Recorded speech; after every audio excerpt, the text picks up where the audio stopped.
So this afternoon session is primarily focusing on biomarker issues in IBM FTD, primarily in terms of learning from the experience from other diseases, as well as some of the more recent work that the Hopkins group has done in terms of some of the biomarkers.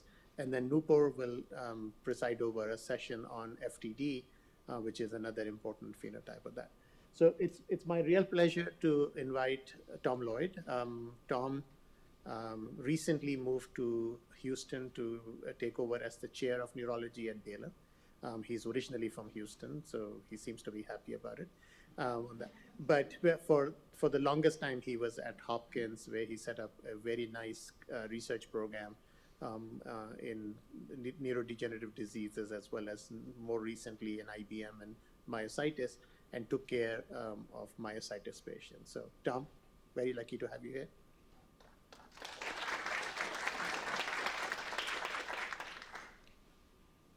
Okay, thank you so much for the introduction and inviting me to speak. I remember meeting actually Allison and Nathan Peck 6 years ago at a neurology conference, and their just incredible enthusiasm and drive to really motivate the sort of clinical and scientific community around this disease was really infectious. So I'm really happy to be here.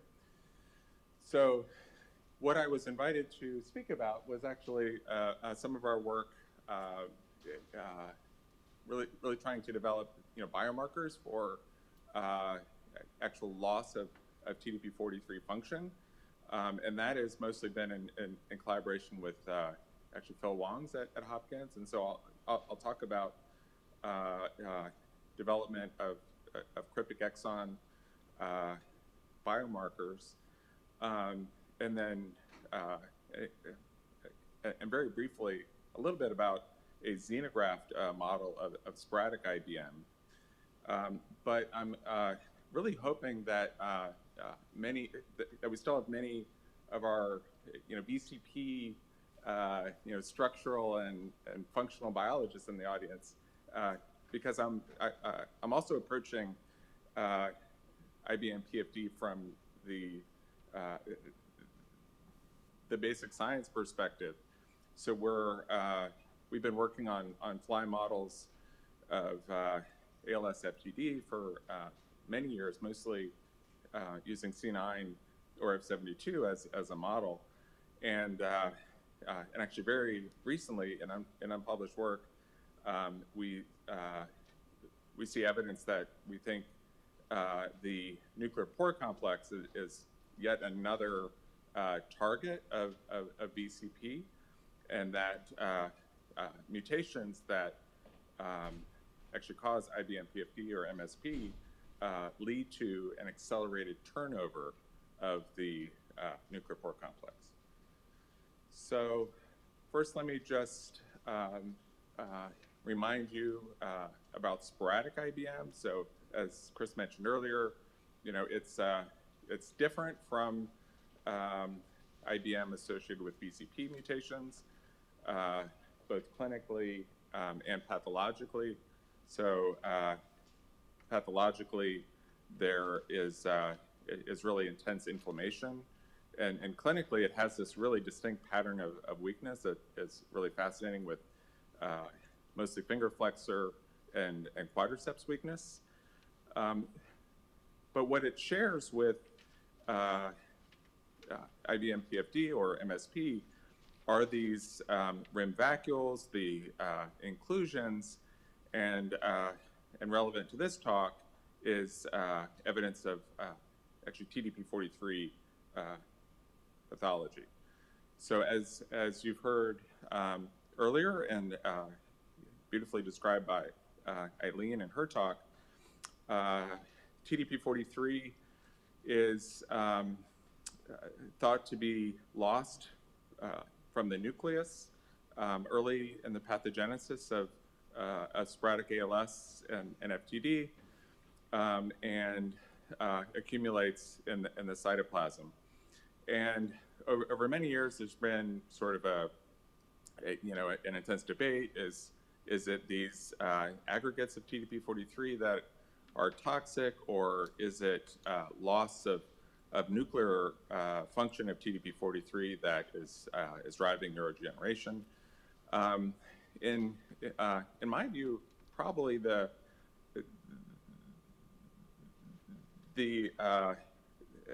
strongest evidence that loss of TDP-43 function is really playing a critical role in pathogenesis, at least in the case of sporadic ALS, is these recent Nature papers that I've shown here that show that the most common SNP that is clearly a risk factor for developing sporadic ALS on multiple GWAS studies. It's a SNP in UNC13, in which it actually alters a TDP-43 binding site in that RNA, such that the risk allele leads to actually cryptic exon and loss of function in UNC13. And that was actually demonstrated really nicely. So because of that, at Hopkins, we've been very interested in sort of this loss of function hypothesis. And Phil Wong in 2015 published this really nice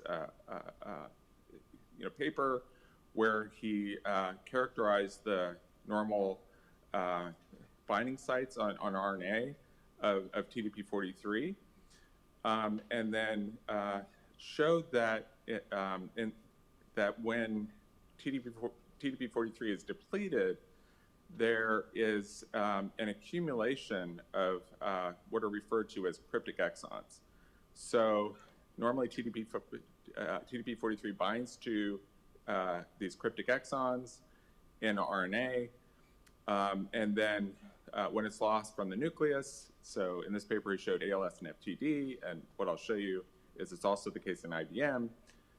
Now you have incorporation of this cryptic exon into mature mRNA, and in most cases this leads to a premature stop codon and a defective protein. And a number of years ago, Phil's group characterized the cryptic exons in genes that result from a loss of TDP-43 in different cell types. And what he found is that although about 97% of them, there is nonsense-mediated decay and loss of translation, in about 3% of cases, there is an in-frame exon such that when this protein is translated, it leads to what's referred to as a cryptic neoantigen. So in other words, a actual peptide that is not normally ever translated in that cell type, one can then develop a monoclonal antibody against that peptide, and then use this to look for synthesis of cryptic peptides in different tissues. And just last month, Phil's paper came out in Nature Medicine where he actually did just this. So using a MSD assay, which is basically just a very sensitive ELISA, he was able to show that in the CSF of sporadic and C9 ALS FTD patients, many of them have very high levels of this cryptic peptide. And what was especially interesting is that in C9 or F72, so the most common genetic cause of ALS FTD, there was a pre-symptomatic cohort that had CSF collections. And pre-symptomatically, there were, in many cases, quite high levels of this cryptic peptide.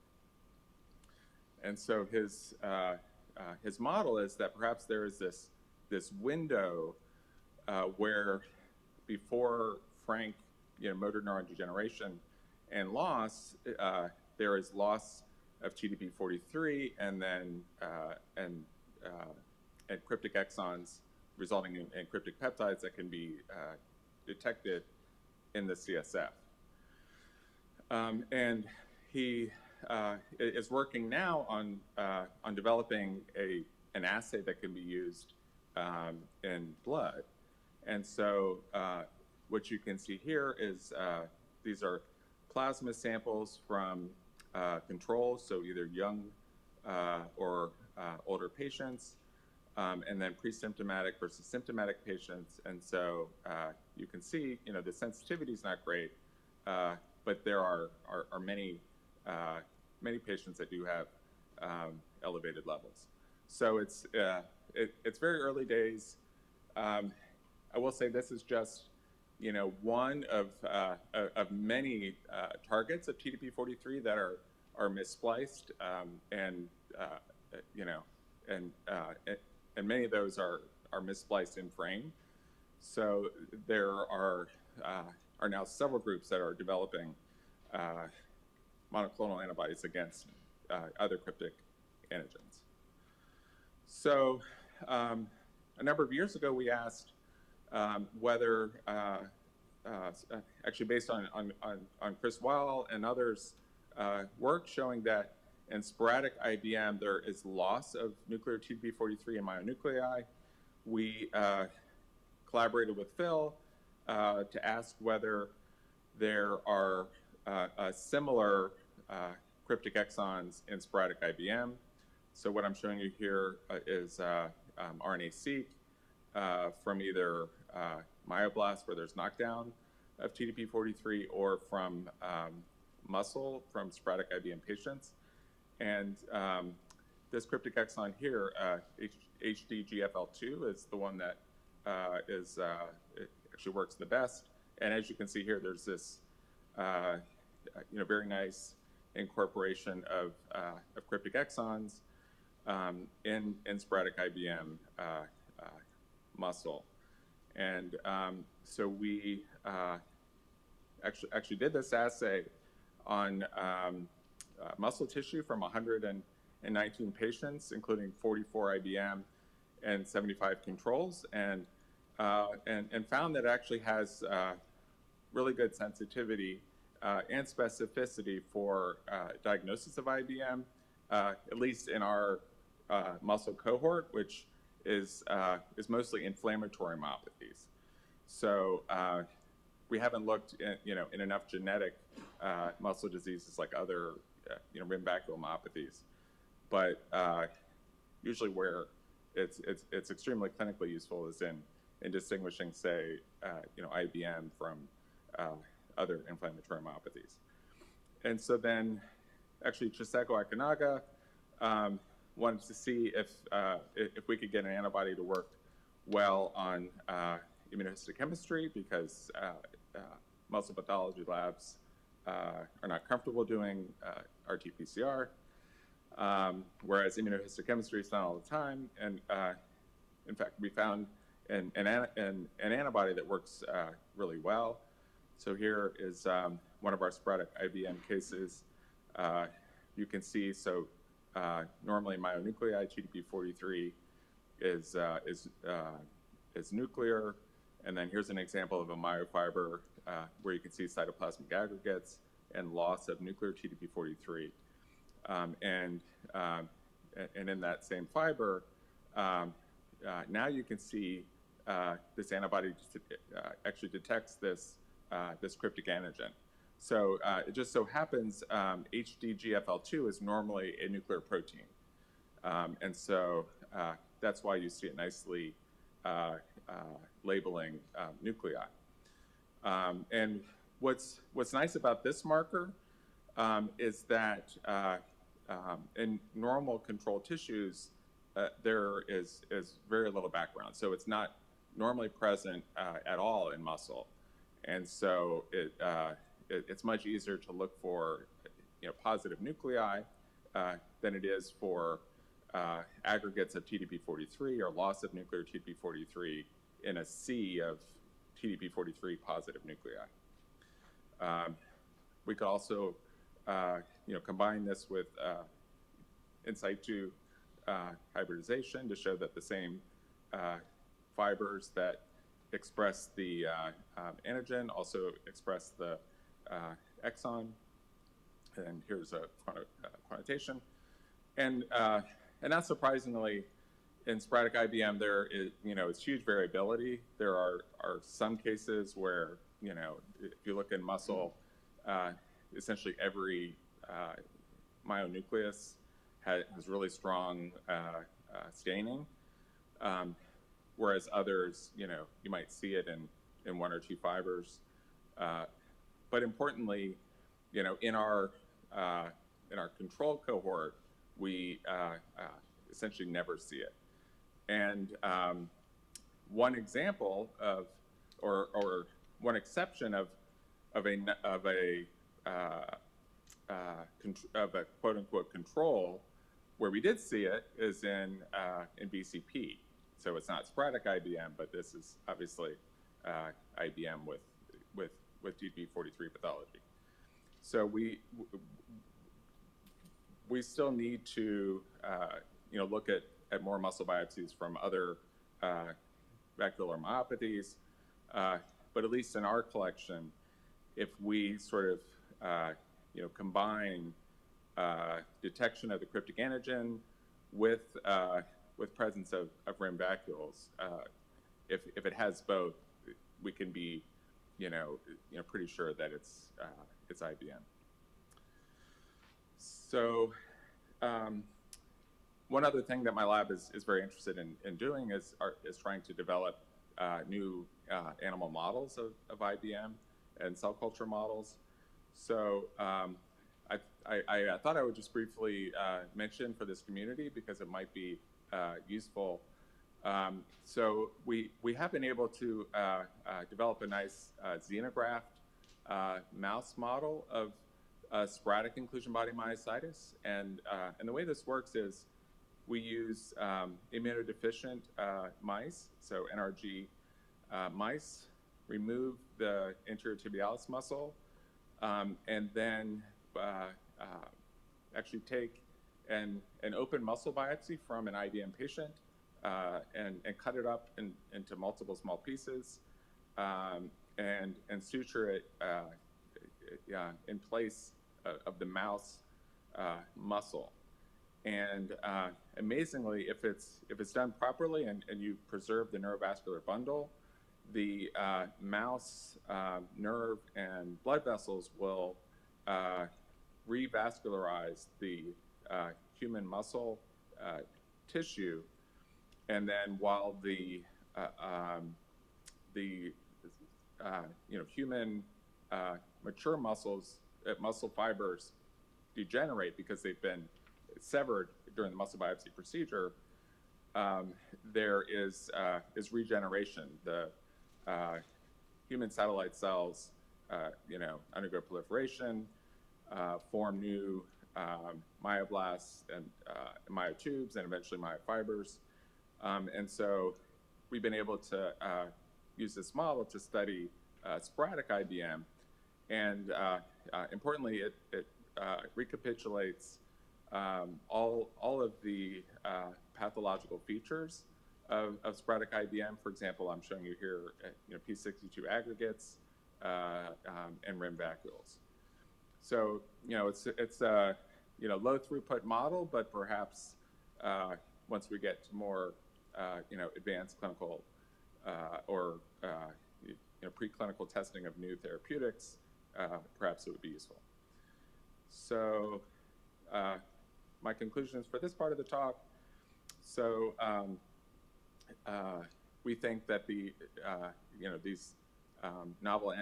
these new antibodies detecting cryptic peptides might be a useful biomarker in immunohistochemistry of muscle for sort of confirming a diagnosis of IBM, but what's more exciting is using this eventually as a blood-based functional biomarker for loss of TDP-43, and there's a lot of efforts along those lines. So how am I doing on time? 10 minutes? Okay, perfect. So let me switch gears and talk about some work my lab's been doing over the last 10 years, really. So we've been really interested in the role of the nuclear pore in regulating TDP-43 nuclear cytoplasmic localization. So let me just give you brief background on the nuclear pore. So what makes it interesting, and the reason why I think it's relevant in the case of VCP, is it's actually one of the largest protein complexes in human cells, and many of the integral membrane or the integral proteins of the nuclear pore have extremely long half-lives of as long as years. So the individual nuclear pore proteins, there are 30 of them, what are called nuclear porins, or NUPs, and because of this long half-life, it's been postulated, for many years that oxidative stress, misfolding, and damage, especially in postmitotic tissues such as brain and muscle, that accumulation of injury to the pore might sort of underlie aging-related diseases. And in fact, there was a science paper about 10 years ago showing that the nuclear pore becomes leaky with aging. And so what I'd like to sort of propose is perhaps VCP is actually playing an important role in the maintenance of the nuclear pore complex. And so let me give you just some background. So about 10 years ago, my lab and actually Paul Taylor's lab, we performed genetic screens looking for modifiers of neurodegeneration in Drosophila models of ALS FTD caused by mutations in the C9 or F72 gene. And some of our strongest modifiers were regulators of nuclear cytoplasmic transport. And in collaboration with Jeff Rothstein and others, we and others showed that, in fact, the nuclear pore is altered in ALS FTD brain tissue. We also looked, given the role of TDP-43 in stress granules, we also found that induction of stress granules leads to sequestration of multiple nuclear porins in stress granules and impaired nucleocytoplasmic transport. And then more recently, actually Jeff Rothstein's lab, Alyssa Coyne, showed that in iPS neurons, in fact, the earliest sort of cellular phenotype that they see in iPS neurons derived from both sporadic ALS and C9 is loss of critical nuclear porins. So even before mislocalization of TDP-43. And so we've been collaborating with Jeff Rothstein's group for many years, and we recently published this study that I'll just summarize here. It's published if you're interested. But using our Drosophila models, we proposed this model where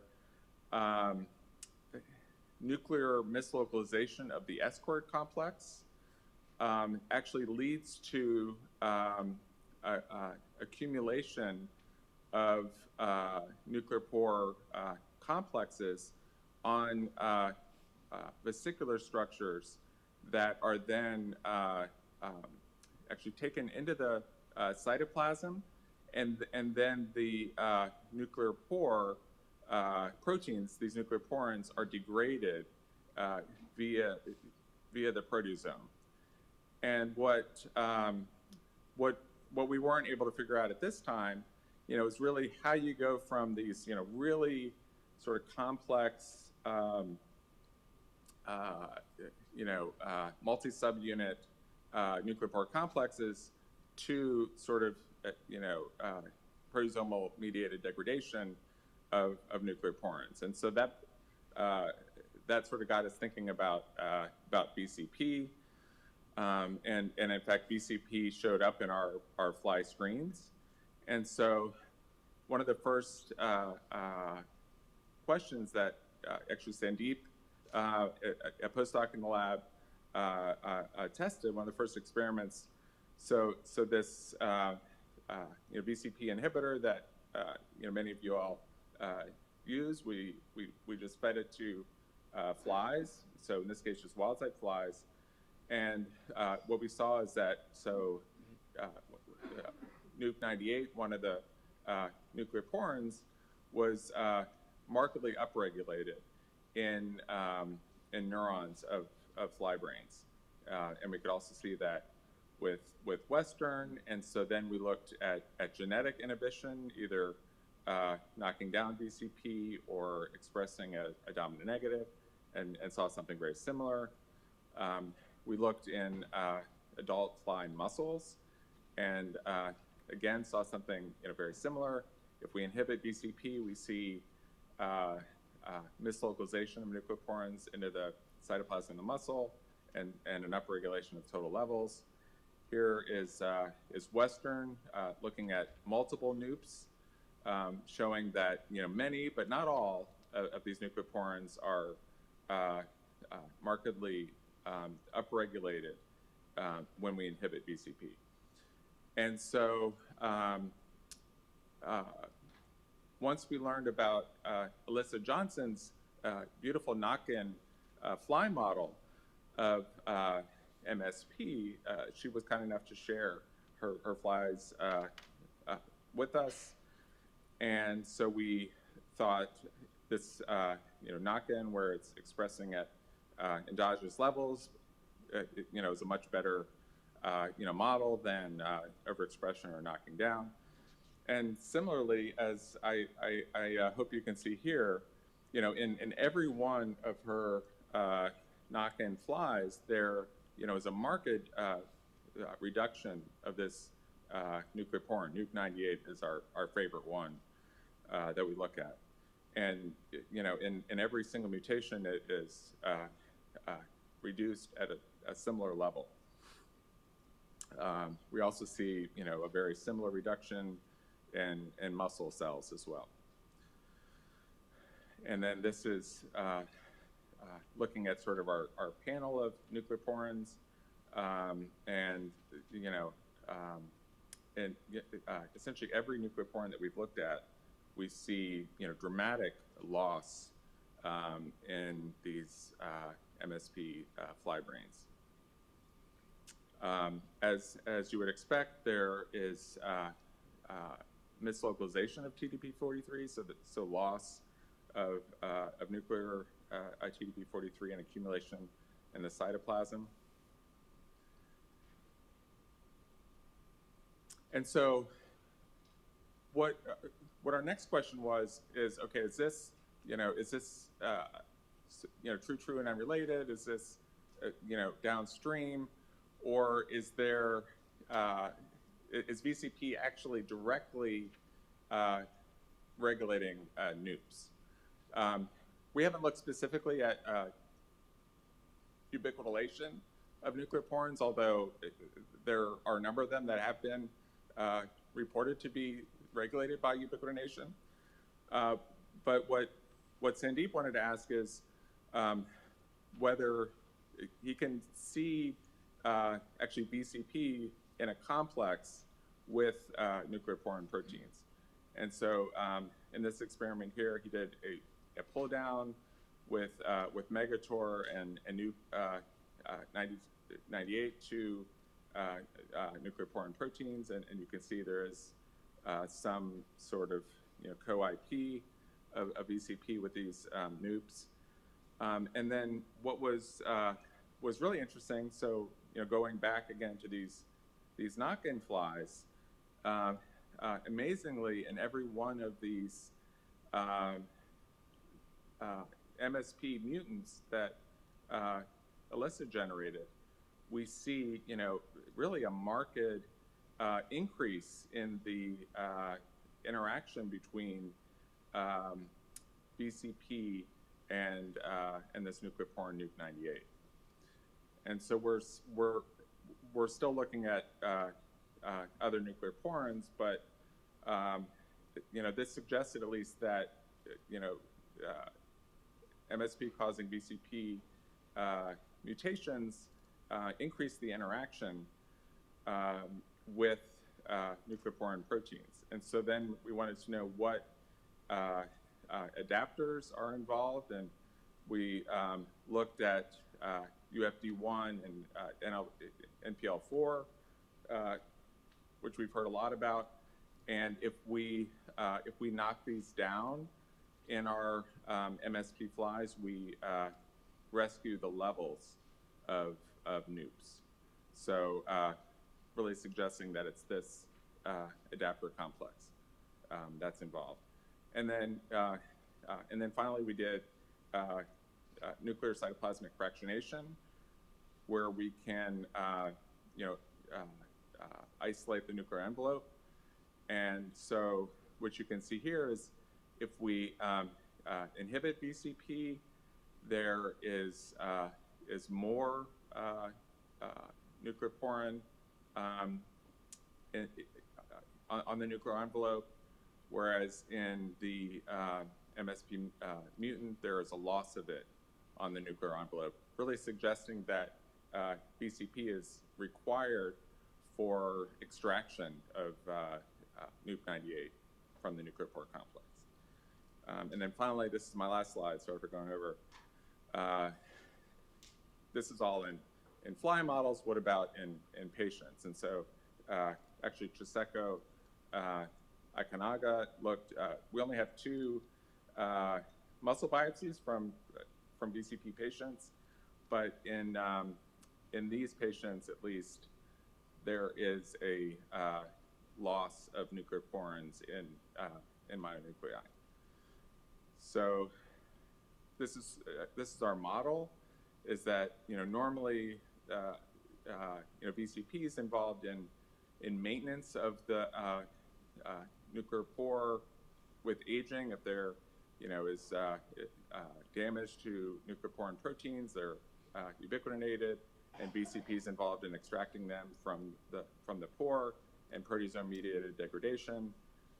Whereas in MSP, there is an aberrant interaction between VCP and nucleoporins such that there is accelerated turnover. And finally, I'd like to thank members of my lab, in particular Kyla Britson, who actually started all the biomarker work, Chiseko Ikenaga, and Sandeep Dubey. So thank you very much.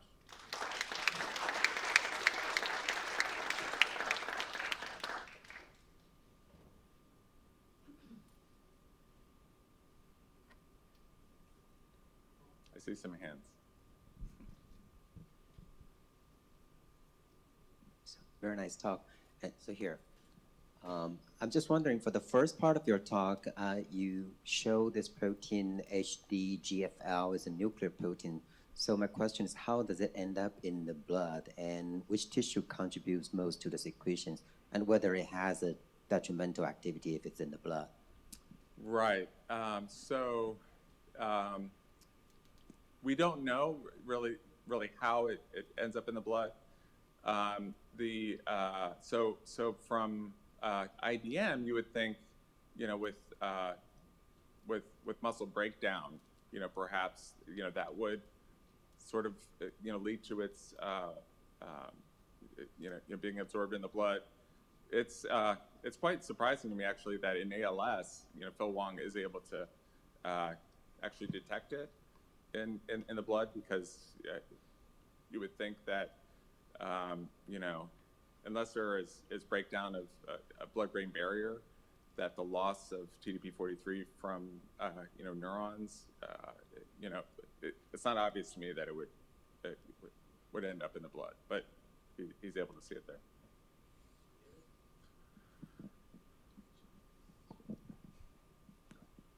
Yeah, so it's been shown in humans that there's quite a bit of heterogeneity in nuclear pore complexes. And so I also don't know whether that's ever been studied in flies, and if you have any data about that. Yeah, great question. Yeah, we have not really looked at nuclear pore heterogeneity in flies. That would be interesting to look at.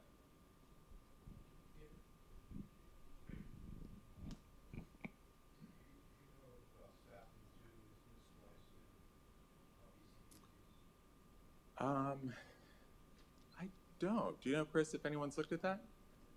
Yeah. Yeah, great question. You would think that it would be, because it's loss of TDP-43, but I'm not sure if anyone has looked at that.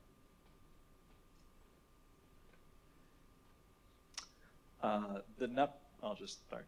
The NUP98 biomarker is really exciting. I'd love to see it. Try not to get too excited here. In your knockdown experiment, when you knocked down NPL4 UFD1, did you try to knock down any other known adapters to see if maybe one of those is mediating the interaction? No, that's actually our next step. Like, that was the obvious one to look at, and we saw a strong effect. But yeah, now we're actually systematically going through all of them in flies. Okay, awesome. And the second part, why'd you choose NUP98 of all the other proteins in the pore complex? Really, the only reason is the reagents. For that, the antibody works beautifully in immunohistochemistry in fly brains and muscles. There are others that also work well, and we see the same thing. And then as I showed you, like on Western, there's many that we can look at that show changes in levels.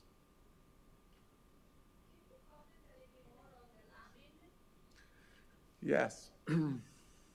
Yeah. So we also see abnormalities in lamin in our fly models as well.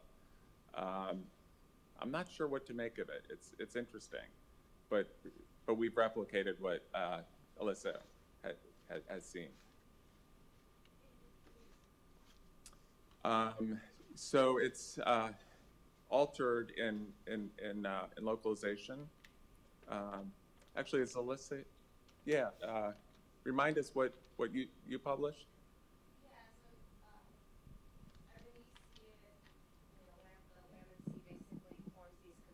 Circles, and then it just alters the morphology of the nucleus. We also haven't really followed up on that to know, what's causing it or what effect it has, but it's not 100% penetrant, so I think, I don't remember what we scored it as, but there is a pretty significant number of nuclei, and it wasn't all of the mutations. I think it was only maybe half of them. That was really great. I'm curious about why you need escort-dependent vesicles. Why can't VCP just come and extract it directly? Is there membrane damage on the nuclear membrane that's being detected? Yeah, great question. Yeah, so we're not sure, why that is. It's certainly possible that VCP, is playing a role in nuclear pore maintenance that is escort independent. But what sort of initially got us interested in NPC turnover was this finding that in our fly C9 models there is activation of escorts Actually BPS4 enters the nucleus, and then that leads to sort of formation of membrane blebs off of the nuclear envelope that include nuclear pores, and that seems to trigger this sort of VCP mediated degradation. But whether it's so our data suggests that in MSP mutants we can get accelerated turnover of nucleoporins even without altering escorts. We haven't looked, yeah, actually that's a great experiment.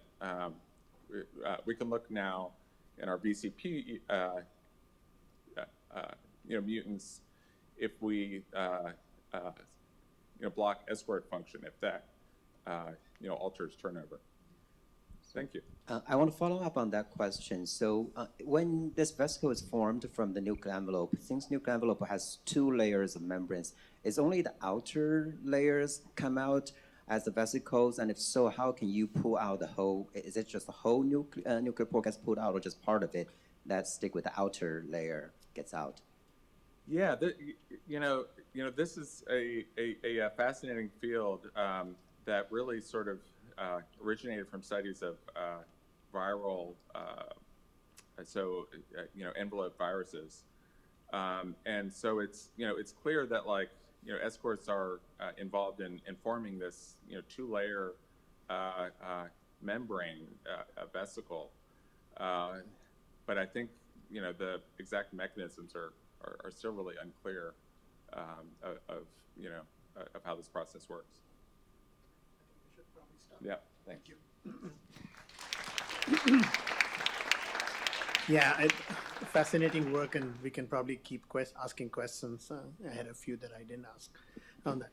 Our next speaker is Mark Mapstone. Mark is at University of California-Irvine.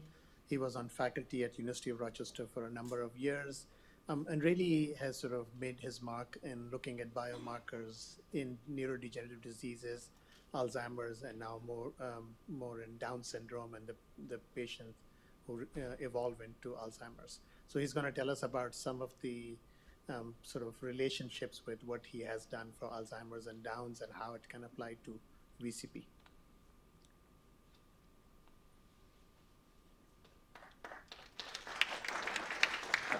Thank you. Thanks, Tahseen, for the introduction, and thank you to Cure VCP for asking me to come and talk. I'm really, I got to give you a caveat. I'm a VCP neophyte, so my work is in Alzheimer's disease primarily. I'm going to be converted, yes. I'm hoping you guys will let me into the club. And I've learned tons over the 2 days that I've been here, so thank you very much for the education. I'm going to, these are not my slides. I'm going to skip through here. That's all right.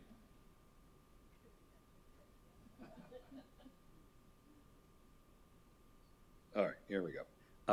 So I'm going to be talking about my work in clinical trials, primarily in biomarker development in Alzheimer's disease.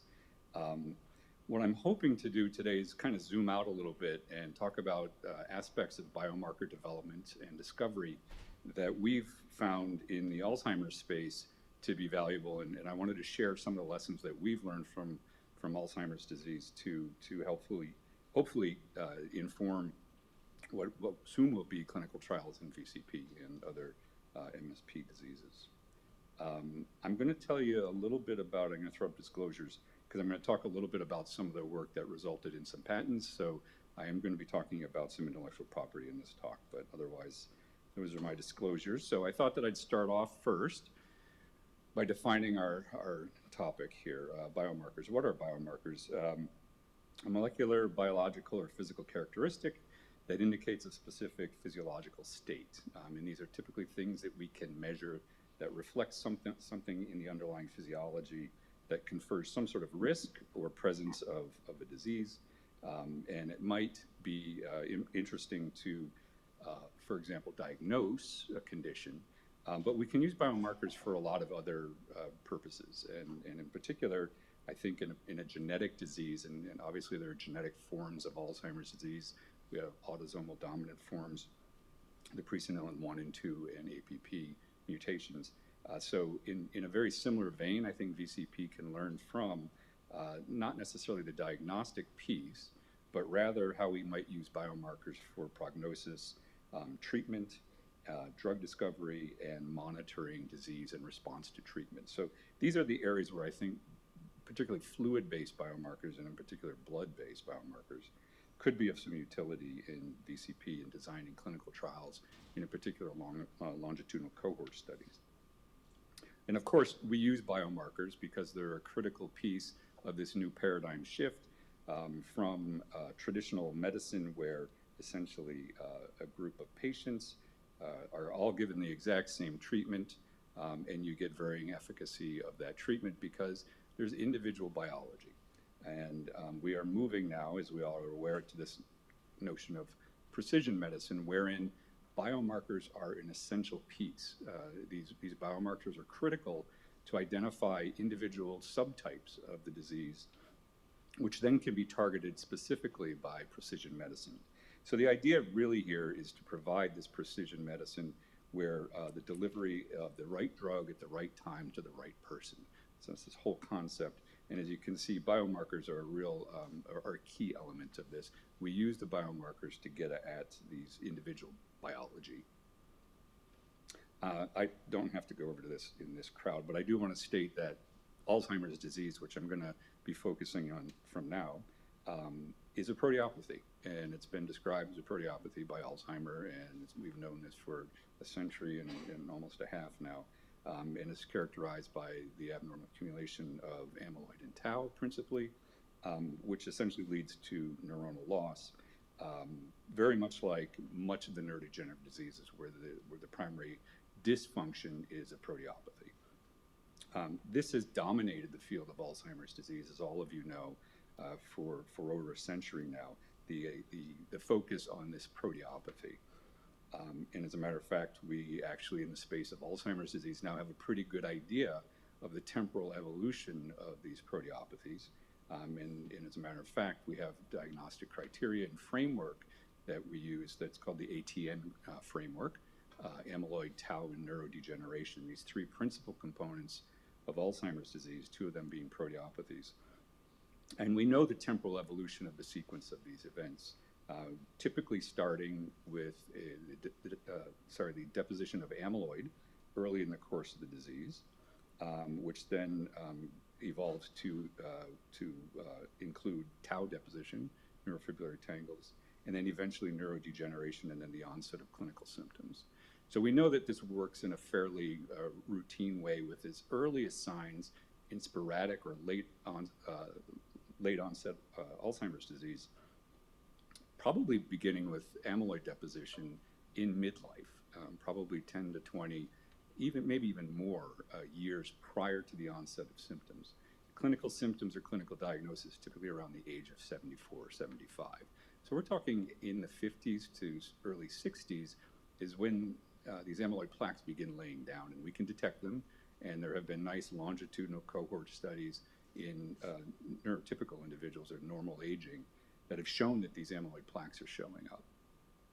And then as you follow these individuals over time, we now have fairly non-invasive approaches using PET imaging, so we can look at the deposition of the amyloid via PET, we can look at the deposition of tau via PET, and we can see that this evolves in a fairly regular way. And eventually this leads to the loss of neurons and synapses, and eventually the clinical symptoms that evolve. However, this isn't the whole story.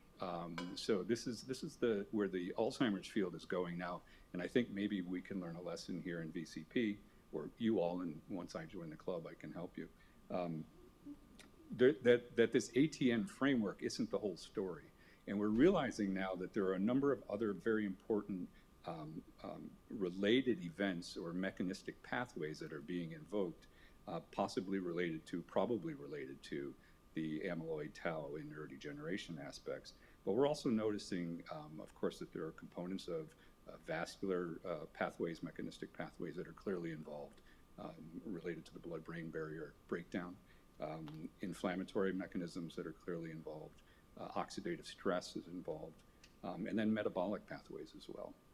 So by studying groups of individuals longitudinally over time, we can begin to appreciate and understand these other mechanistic pathways that are involved, some more significantly than others. But that's evolving our diagnostic framework from this ATN to this ATXN. And the X could be vascular, it could be inflammatory, it could be metabolic, it could be all of the above. So we're really trying to flesh out the fuller picture, which will allow us to get to this precision medicine, this individual precision notion for treating this disease. And this is important for biomarkers because we can develop biomarkers for these individual mechanistic pathways. And I'm going to make a play for biofluids in particular. Clearly, we have neuroimaging, we have the PET imaging, we have electrophysiology and neurophysiological measures that we can move. We have cognitive assessments and physical assessments. But I think I've been in the space of blood biomarkers in particular because the blood is accessible to most organ systems in the body, and it is a relatively inexpensive and cheap way to do longitudinal, to do screening in longitudinal cohort studies. So it's a good way to get at some of these markers, and particularly for the CNS, we can access this component, this compartment, relatively easily. Most people are familiar with this procedure of a blood draw, so there's real rationale to go ahead and use blood, at least at a broad level. So this is probably the wrong audience to show something very simple like systems biology. I learned tons of molecular biology yesterday and today in the genetics, but this is sort of that general framework of systems biology in which we can think of these levels of components from the genome to the transcriptome, to the proteome, to the metabolome, and then eventually to the phenome or the phenotype. And of course, we can query each of these individual levels, and blood allows us to do this across all of the different levels of systems biology. So in many of the studies that we're doing now in the Alzheimer's space, we're focusing on the use of blood to get at querying each of these different levels. And the overall goal is fundamentally multi-omics, which is basically taking these different levels and interpreting them individually and then combinatorially. And that's a big, big ask. And it's really a big ask because the data sets that are generated at each one of these levels are huge, absolutely monstrous. And so this really turns into a big computational biology problem. And this is really, as our advances in data science and in AI and in other approaches evolve, we're getting a better handle on this. But there's really a lot of opportunity here to start to begin to integrate these different levels of systems biology to allow us to query these different levels and pull together a complete and more complete understanding of the biology underlying these complex diseases. My group has been working on metabolomics primarily. I'm interested in metabolomics because it's the pointy end down here, closest or most proximate to the phenotype. So basically, we know that if we're measuring something that's moving with a phenotype, the thing that's closest is probably going to give us the most information. Unfortunately, that's a very messy space because the metabolome is a place where that changes dynamically over seconds, milliseconds even, based on circadian rhythms, your diet, your prandial state, medications you're taking. Just about everything is going to influence the metabolome. So it is kind of messy there, but it does give you the most proximate data to the phenotype. So this is where we've been focusing. And we take two major approaches to metabolomic data collection. And again, we're assessing via blood. The idea is that we can approach this in two different ways. The first way is using very much a bottom-up process, where we're using untargeted metabolomics, or you could apply this to proteomics or any other omics level. The idea is that you go and you collect everything. And what you do is you end up in an agnostic kind of way, collect everything you possibly can, and then you use data reduction approaches to reduce those data sets to be able to then figure out what's different between your cases and your controls, for example, or responders versus non-responders, or different genotypes for VCP. So the idea is that you basically collect these large mountains of data, and then through various data reduction processes, reduce these data sets to relevant variables that you're interested in. And this can be very interesting because it allows you to basically discover new things that you don't have a pre-organized idea. When I first came into science, we called this a fishing expedition, and it is. It basically is. And back then, we didn't think that there was any value to this. You have to have a hypothesis-driven approach. I don't know that that's true anymore. I think that there are ways that we can use these large data sets to come at some interesting data. But the reason why I say that is because I think it has to be used in conjunction with top-down approaches. And so that's the other side of this figure here, in which we're using hypotheses, or we're generating hypotheses from these large data sets, or we come into the experiment with predetermined a priori hypotheses, and we collect targeted data sets in which we're going to say, I'm only interested in inflammatory markers. I'm not going to take all the entire proteome. I just want inflammatory proteins, and I'm going to look at those. Or I might just look at a specific set of interleukins or chemokines. So these are very hypothesis-driven approaches. So I think the value of the omics is really in this dual approach, in which a good sound study, in my opinion, is going to come from both the bottom up and the top down. And I think you used both of these approaches interchangeably to really get at, one, confirmatory designs, and then two, new discovery, because it allows you to find those things that you don't know are hiding. So in my approach, this is the way that we do things. So essentially what we're doing here, and I'm going to move over a little bit so I can read, is that in the metabolomic space, I'm getting a little concrete here. What we're going to do is use plasma to do untargeted metabolomics, in which we essentially, via mass spectrometry, collect thousands of metabolites. These are unknown species identified by their mass to charge ratio. We don't know really what they are. We only have their mass to charge ratio and the retention time on the column. And we're going to take these thousands, probably 7, 8, 9, it depends on the method and how you do it, but 7, 8, 9,000 species. And we're going to start doing differential expression, which is essentially just like in genomics. You're going to find out what's different, significantly different, between your two groups. If you're going to look at a case or a control, wild type versus disease, responders versus non-responders, you're going to find out of these thousands of metabolites, what's significantly different between the two. Clearly, you've got to do FDR, false discovery rate adjustments and things like this, because you're doing thousands of unknown features, and you probably only have tens or maybe hundreds, if you're lucky, of participants, maybe several hundred at the most. So you've got to deal with this P versus N problem, where the parameters are very, very large and the number of participants are usually pretty small. So you've got to do statistical adjustments in order to get at this. But then from the differential expression analysis, we can do a number of things.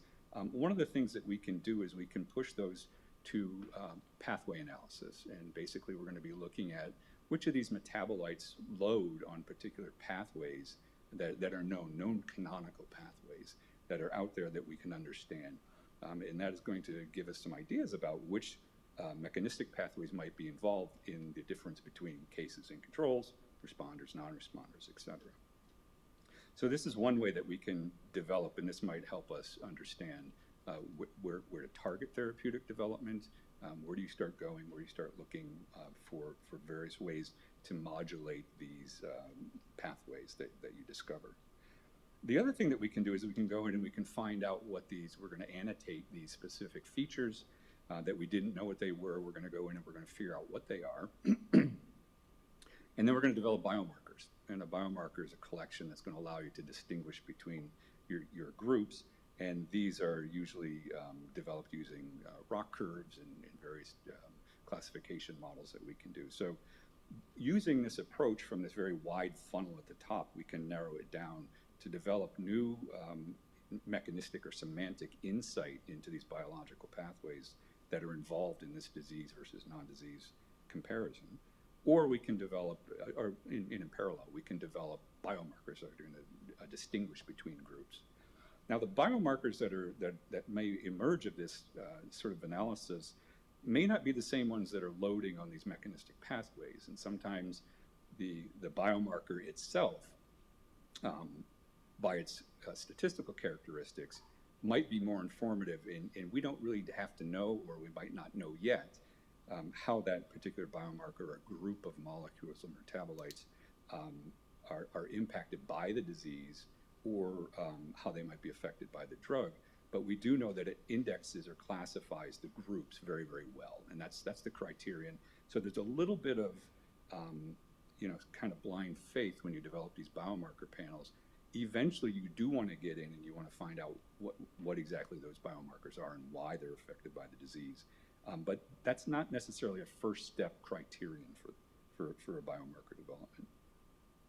Okay, that's sort of the background. What I want to do now is just walk you through an example of how we've done this, or I've done this in the late onset Alzheimer's disease space. And our question here in this particular study was to look at cognitive aging and risk for Alzheimer's disease in asymptomatic individuals. So these are normal, walking, talking, out in the community, normal older adults. And what we wanted to do is to see if we could find a biomarker in the blood or a set of molecules that would index when individuals would fall off the cliff. So if we consider normal cognitive development, as a child, you're going to develop cognitive skills. Sadly, we more or less stabilize and then fall off a little bit through midlife. But then eventually, most of us hang out in a slight, maybe stable trajectory in which there's compensation for failing capacity, but more or less you're holding your own.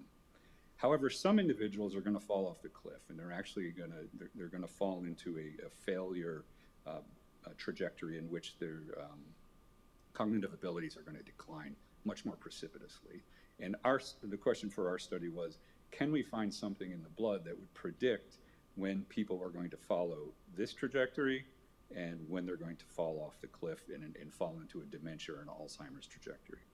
And what we wanted to do, we found the important place to look is right here, where that inflection point was, where a group of individuals are going to stay normal and a group of individuals are going to fall off and develop Alzheimer's disease.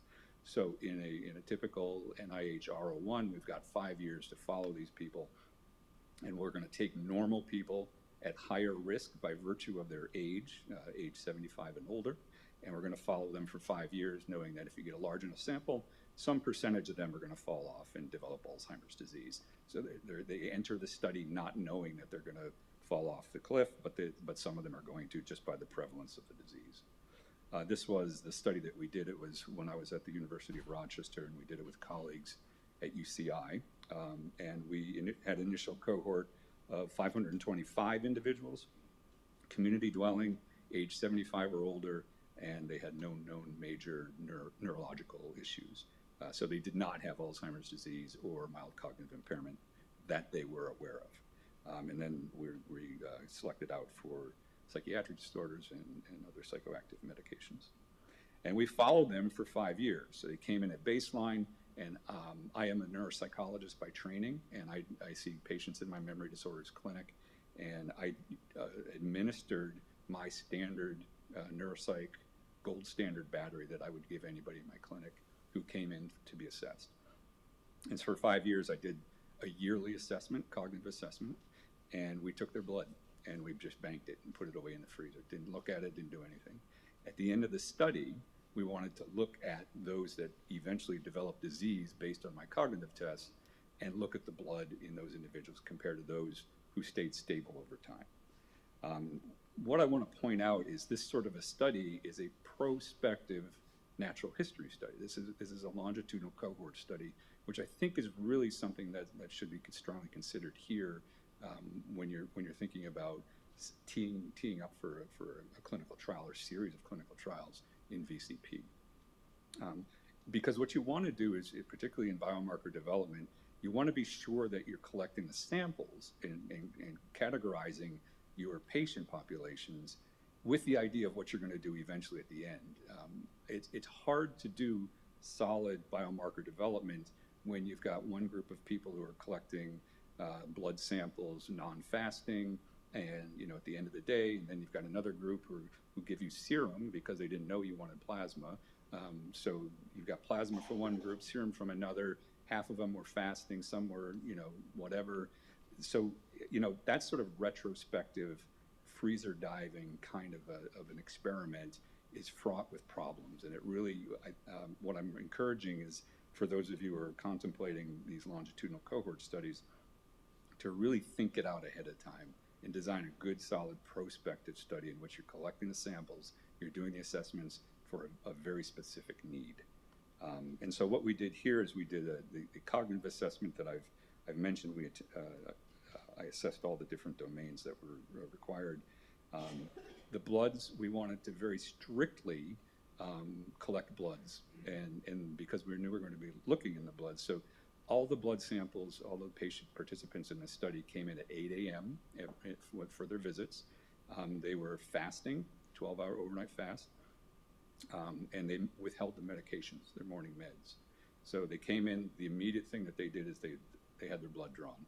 As soon as they drew their blood, they took their medications, and then we sent them to the cafeteria at our hospital for breakfast. Then they came back after a little bit of a break, and then they did the cognitive assessment. It was done like that for everybody, exactly the same way. There was nobody who had a big egg sandwich before coming in and all that. So we know that this is all fasting blood with no medications on board for at least 12 hours. We also tried to schedule, this was the hardest thing to do, we tried to schedule each participant to come in for their yearly visit at the same time of year, so that we could adjust for circadian effects. So if you came in, if you entered our study in the spring, the following year, within a 2-week window, we tried to get you back around that time. And we felt that was important.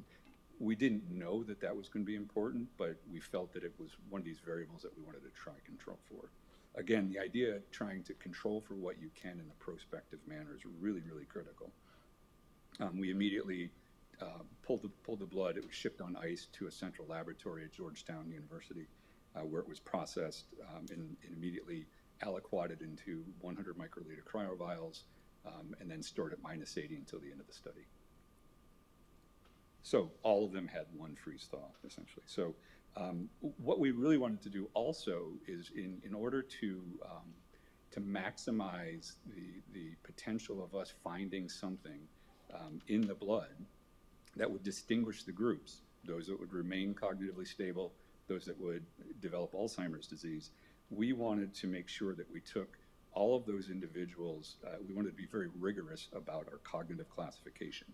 That is who we called and basically said was remaining cognitively stable. So if you think about a normal distribution of cognitive scores, let's say that this is the memory score that we gave. If you think of a normal distribution of our population, not some national mean, but actually our group, this was based on 525 scores. We defined normal being anything between a robust standard deviation, one standard deviation, which is 0.7 plus or minus the mean. So I literally calculated the mean memory score plus or minus 0.7, and that means that you're normal statistically.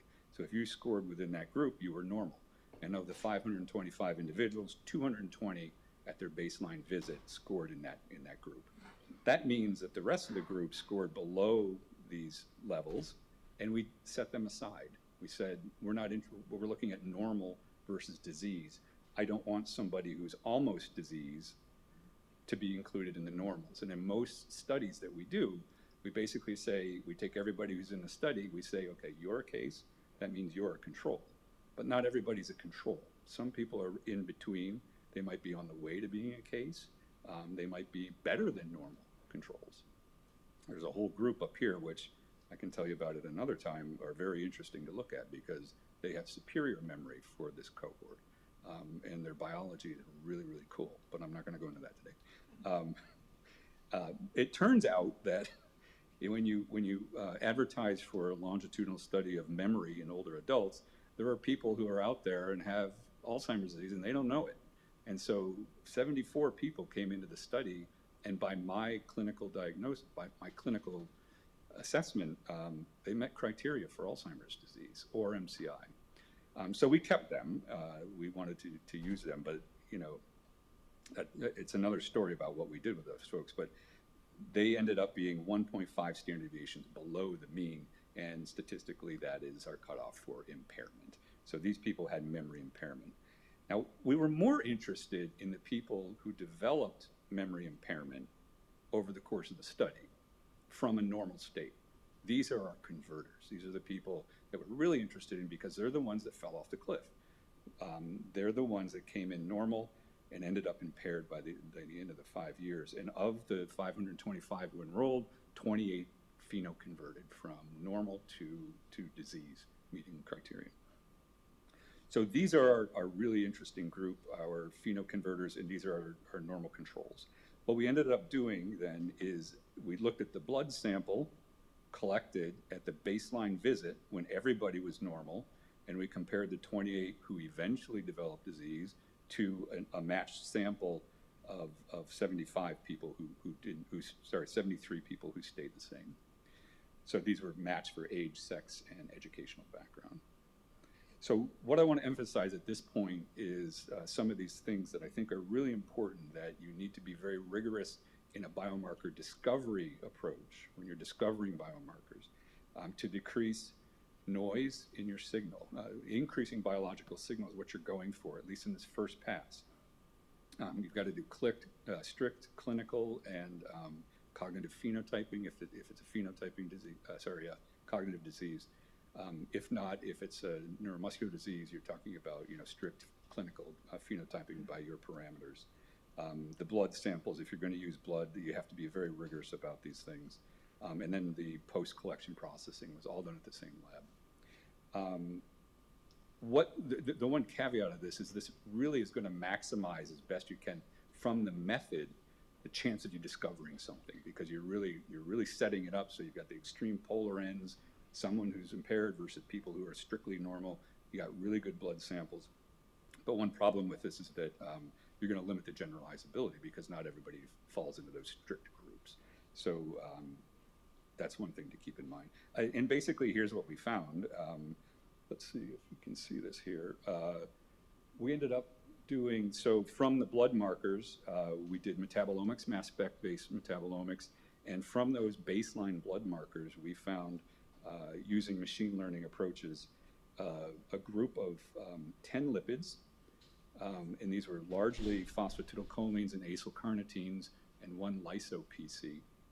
So this was a group of 10 blood-based markers that we found, which classified the people who fell off the cliff and developed Alzheimer's disease versus those who stayed cognitively stable across the 5 years of the study. Same age, match for age, education, et cetera, with an AUC of 0.96. I think that's what this is. For those of you who do ROC analyses, that's almost impossible. So we went back and we checked it again and again and again, and this was real. So this is a really highly selective panel of lipids that told you who had preclinical Alzheimer's disease before they developed symptoms. So there were no symptoms in these people, but by my cognitive assessments over time, I know that they developed the disease. So this was a really good classifier. We then expanded this to include 24 different metabolites. We basically took the guardrails off of the analysis and said, what's the absolute best ROC that we can get using these metabolites that we measured? And it ended up with a 24 metabolite panel, which gave a ROC which was almost perfect. I think it misclassified one person. So this was a highly specific, but a very small sample size. So this is likely to be overfit.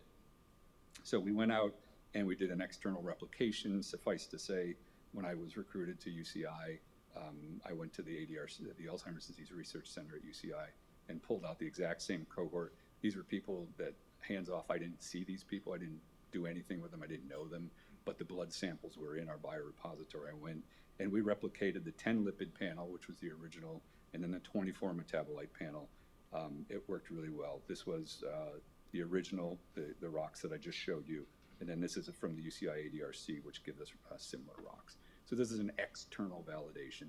Again, a small sample size, but an independently collected and whatever. So this is telling us something very specific from this untargeted discovery that then we built this classifier model that gave us a really good predictability for who is going to get Alzheimer's disease.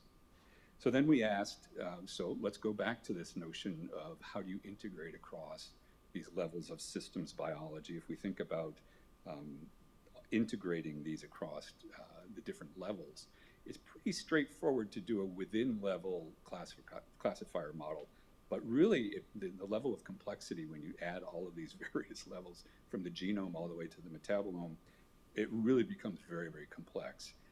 One approach that's out there and that we use is this approach called Diablo, which is basically taking the different levels of systems biology. It's based on a generalized canonical correlation model. And what we ended up in this particular example is a discovered transcript, which is a protein kinase C delta, which was unknown to us. It's not something that we looked for, but when you take all of the transcripts that we collected and all the proteins that we collected and all the metabolites, this approach allows us to link these together in ways that they're moving together and correlated with each other. So it implicated from what we found at the metabolomic level, going up through the proteins, through the transcripts, a particular transcript that was a high likely target for modification and basically therapeutic intervention.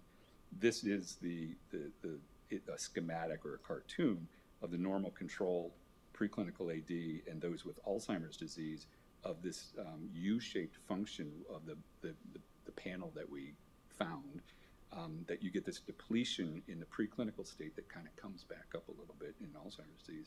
And then this is the expression of that transcript. And it basically shows this inverted U function. So it really does kind of work so that as the transcript is being upregulated, you're getting depletions of these lipids in the preclinical state. We're still working on all of this going forward. So we can map these metabolites to these canonical pathways that we know about. We can go into the KEGG orthology, and we can look at different pathways. And you can see that most of these pathways that are being highlighted in yellow are lipid metabolic pathways. A couple more minutes. Okay. And then we can also do de novo analysis. Finally, I wanted to look at sporadic Alzheimer's disease.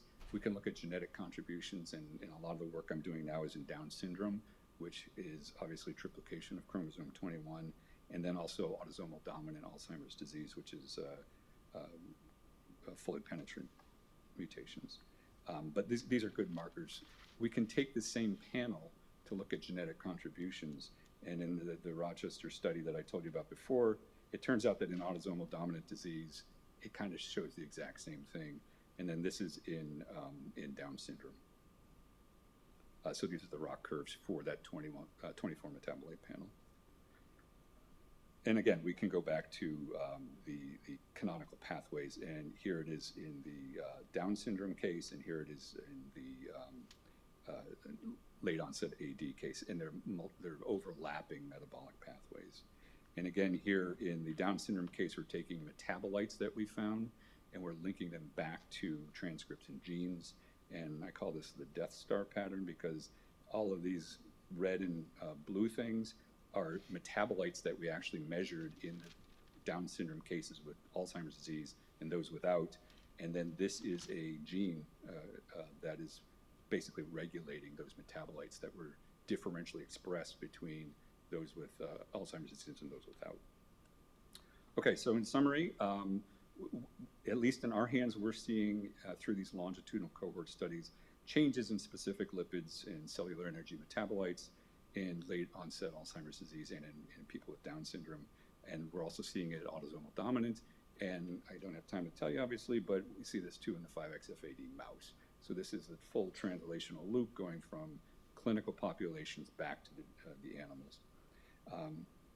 We think that this represents some sort of change in the dynamic physiological milieu. These are biomarkers with underlying physiology, that these changes could be possibly amenable to lifestyle interventions, and that these things, I think, are going to be very helpful as we start going for precision medicine approaches, particularly in Alzheimer's disease and possibly in VCP and other related diseases. And I will stop there.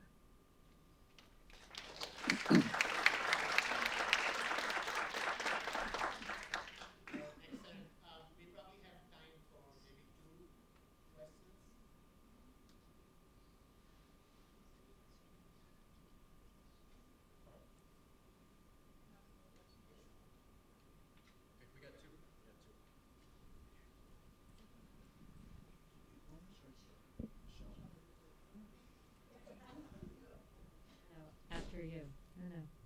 No. Thanks very much. So I was struck by the different types of biomarkers that you talked about at the beginning, and then, at least to my ear, we were talking about patient monitoring of disease progression, and then you said drug discovery or lifestyle management, but it feels like there's a big gap between it's there changes and it's causative. So how do you decide what to pick to then go into a causative kind of study, and how would you start to validate targets or concepts from the biomarkers? Yeah, I think a lot of that has to be informed by the biology that's known, and a lot of that is the work that was all discussed yesterday and today. So the genetic and the molecular biology work that you all are doing so well, I think that has to inform where some of these have to go. But I do still think that there is a role for this untargeted approach as well, because we don't know that all the right experiments were done. I'm not saying they weren't all right, but I don't know that they are the right ones necessarily. So I think you target it based on what you do know going in, but you also add this component of the untargeted approach, which I think opens things up. We did not speculate that phosphatidylcholines were going to be a biomarker of preclinical AD, but that's what we found. Yeah, great question. It turns out that the presence of ApoE in the converters versus non-converters didn't differ, the proportion it had, and it was actually a pretty low percentage. So it's still unclear how ApoE cholesterol metabolism fits into that whole picture, but it didn't seem to change any of our models. So it does appear to be at least partially orthogonal to ApoE.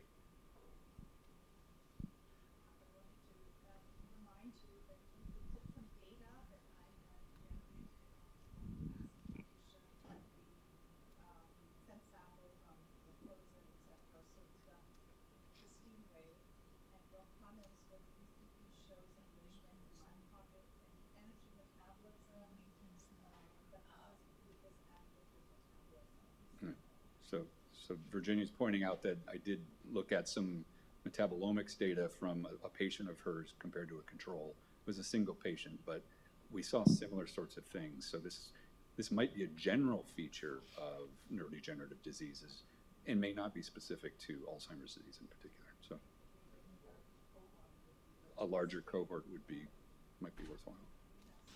One last question. Thank you for the talk. Quick question for the inclusion criteria for this cohort. Did you look at their genetic testing? Did they have any variants and any family history of dementia? So great question. No, we didn't look at genetics at all. So this was a very kind of naturalistic cohort study. We didn't have any genetic information. I do not believe that any of the AD patients that we had that came in with AD had an autosomal dominant mutation, if that's what you're asking. Okay, another question. It's interesting if you...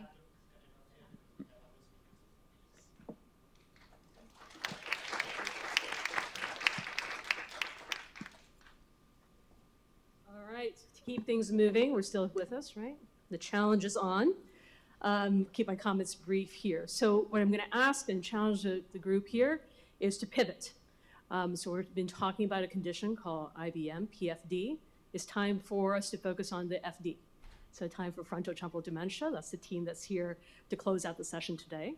The two remaining speakers and myself come from, among other things, but from ALL-FTD, which is a multi-site consortium in North America across 29 sites, 3 of us representing here.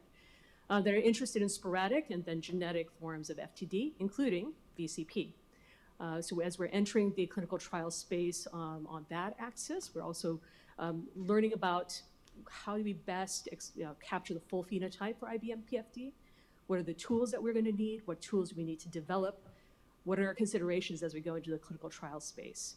So our first speaker was unable to be here in person, but was kind enough to contribute through a recording. Adam Staffaroni is going to be presenting from UCSF about some of the tools he's been developing, and then we'll hear from Chiadi and Onyike from Hopkins to kind of close out some of these thoughts and bring the full picture together. All right. Hi, I'm Adam Staffaroni. Today I'll be talking about preparing for clinical trials in familial frontotemporal dementia. I want to start with my sincerest regret for not being able to join you all in person today. It looks like a wonderful meeting, but I'm very grateful for the organizers for the opportunity first to join this conference, but also to present virtually.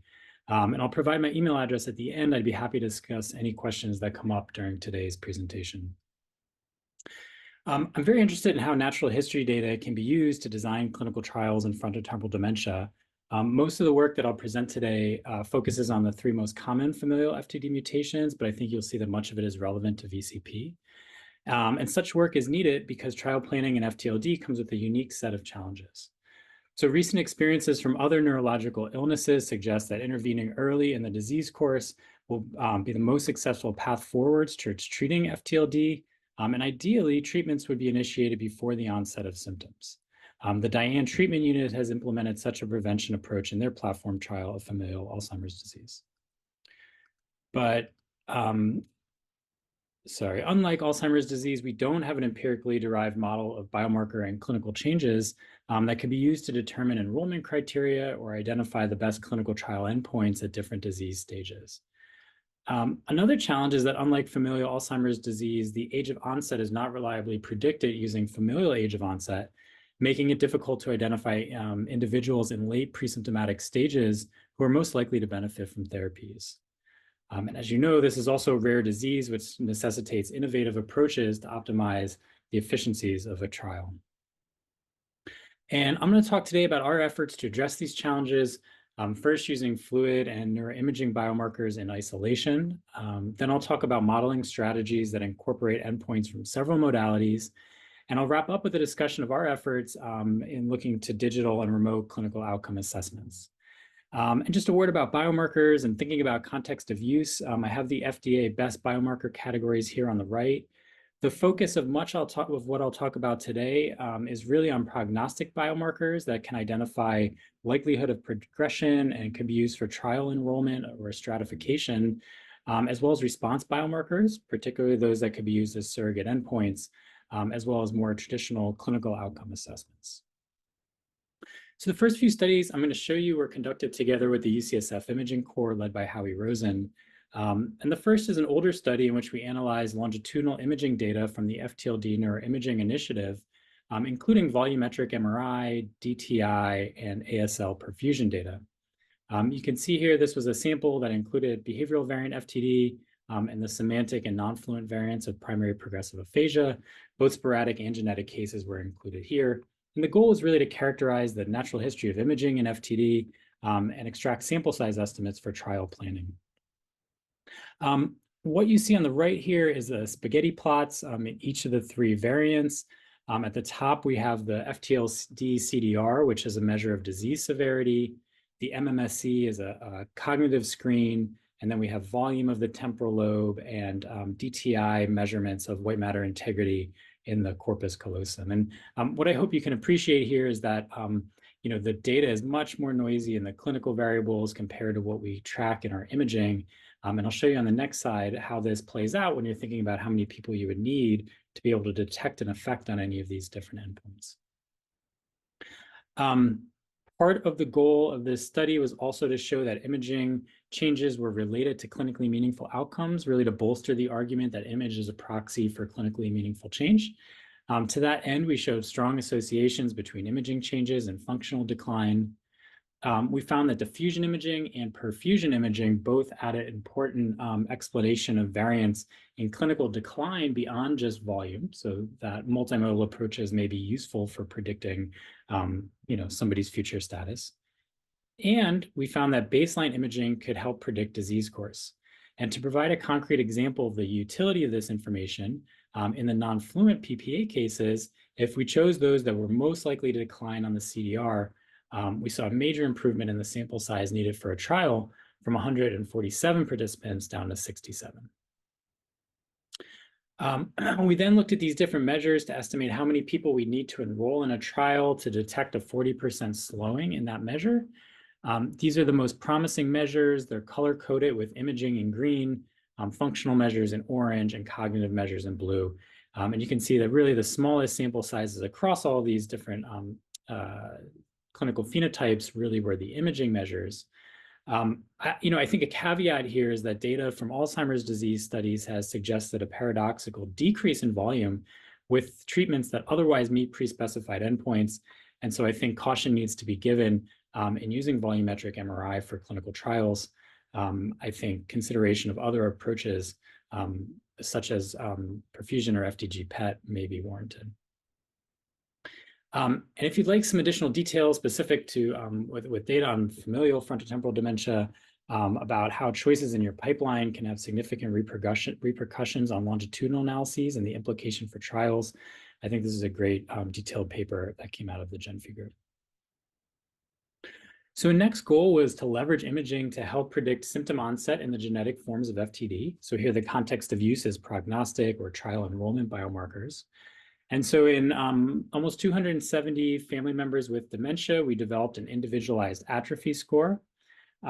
First, we used this large group of controls to calculate a covariate adjusted atrophy score in each of the brain regions, accounting for things like age and head size. And then we looked at asymptomatic gene carriers who were stable over 2 time points compared to those with dementia, and created a model, a logistic regression, to predict the likelihood of dementia. And what we did was we allowed each brain region to contribute differently to that prediction of dementia. So you can see those maps on the right here. And up here, you can see that sort of the frontal lobes and the temporal lobes in yellow and red contributed more to these models than, say, the occipital lobe or the motor strip in green. We then tested this model in a separate group of people who had longitudinal data, some of whom converted to dementia. What we showed is in a cross-validated approach that the model worked well. It was highly accurate for distinguishing those who had no symptoms, or a CDR of 0 here, from those who had dementia in the far right. Those who had mild impairments, or a CDR 0.5, kind of spanned that whole range. And then when we looked at the ability to predict dementia, we saw a significant ability to do so. And when we plotted it, choosing an arbitrary cutoff here of 0.5, you can see that 50% of those with a high score in red had converted to dementia after about 1.5 years, whereas in blue, only about 20% of people had converted 5 years later. So I think promising results. And we went on to sort of validate this approach in a cohort of Diane, which is a cohort of familial Alzheimer's disease patients. Here, I mentioned earlier that, if when parents develop the disease, you can do a pretty good job of predicting when a patient is going to get it.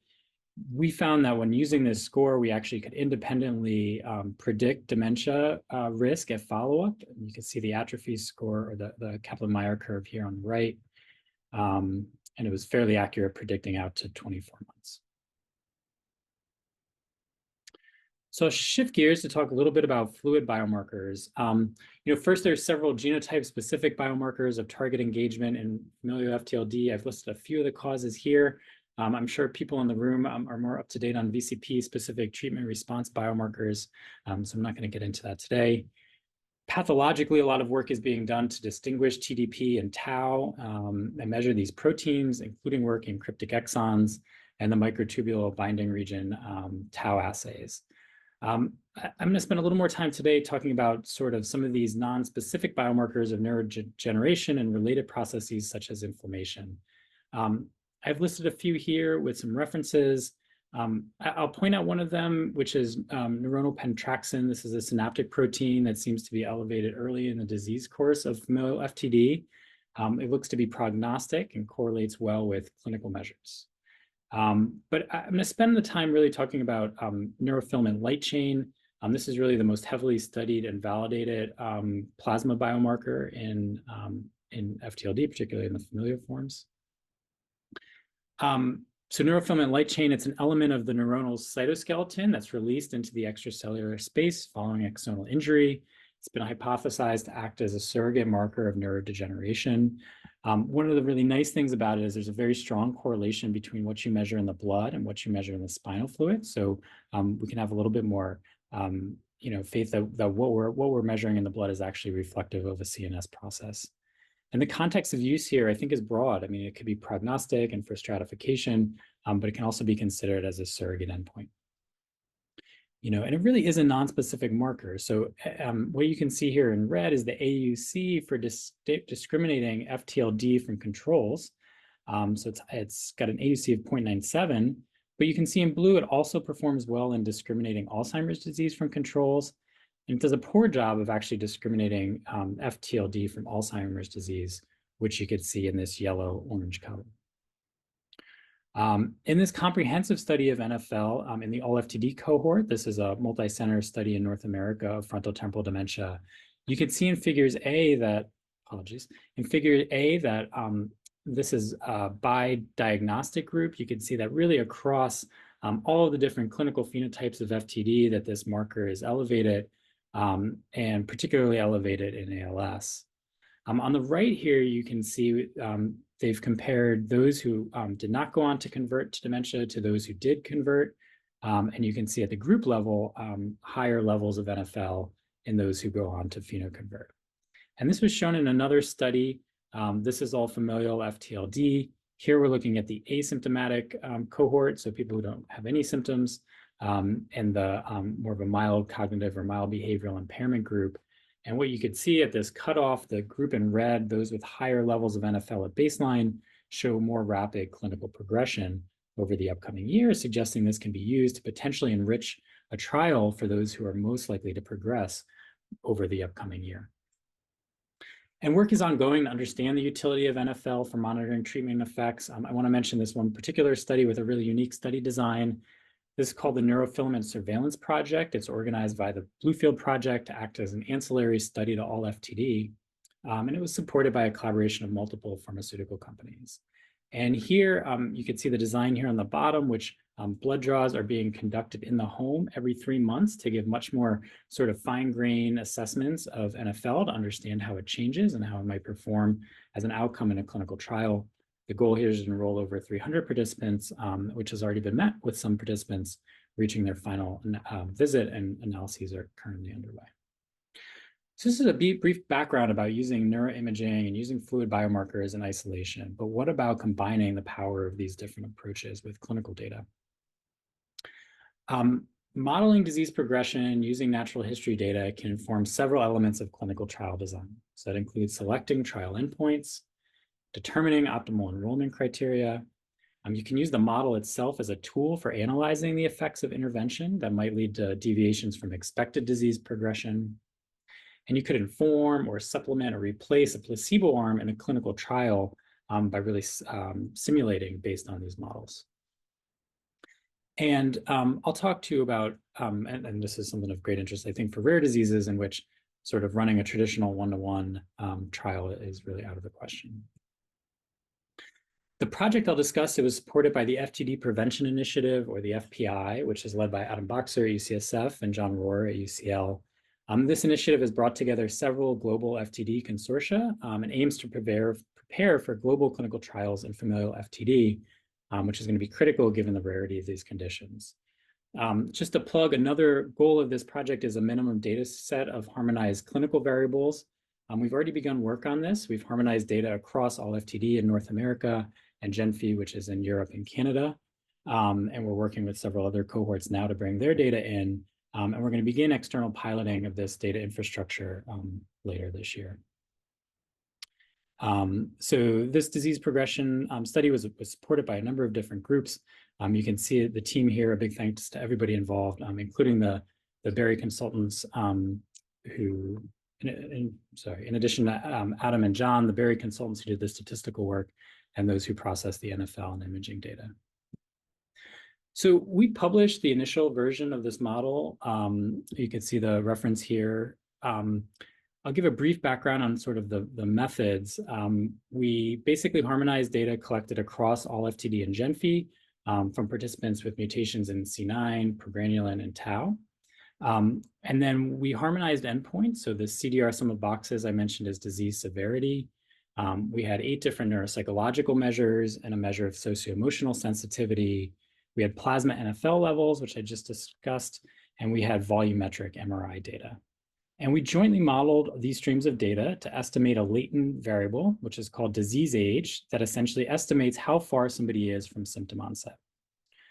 This is a Bayesian model, so we started with several priors, including information if we knew it about how far somebody was from expected onset. And you'll see that we also modeled in controls to account for the effect of aging. This is just a basic overview of the sample. You can see here the sample size across the different mutation types and the number of controls. We had roughly 2 visits on every person. We included longitudinal data when available. And roughly half of the sample was asymptomatic, and most of the symptomatic folks were diagnosed with behavioral variant FTD. So here are the results. I want to orient you to these graphs. So on the x-axis is this latent disease age estimate that I mentioned. Again, negative values are pre-symptomatic. 0 indicates mild onset of very mild symptoms. And then these positive values are symptomatic disease. So focusing on these left graphs, first we presented data for that CDR sum of boxes I mentioned. So higher scores mean worse disease severity. The controls are shown here in gold. And the thick black line is the group fit. And then these triangles are the individual data points. And in these 2 different color blues, we showed data from all FTD and GenFI plotted separately. And what I think you can see here is that these lines are essentially superimposed.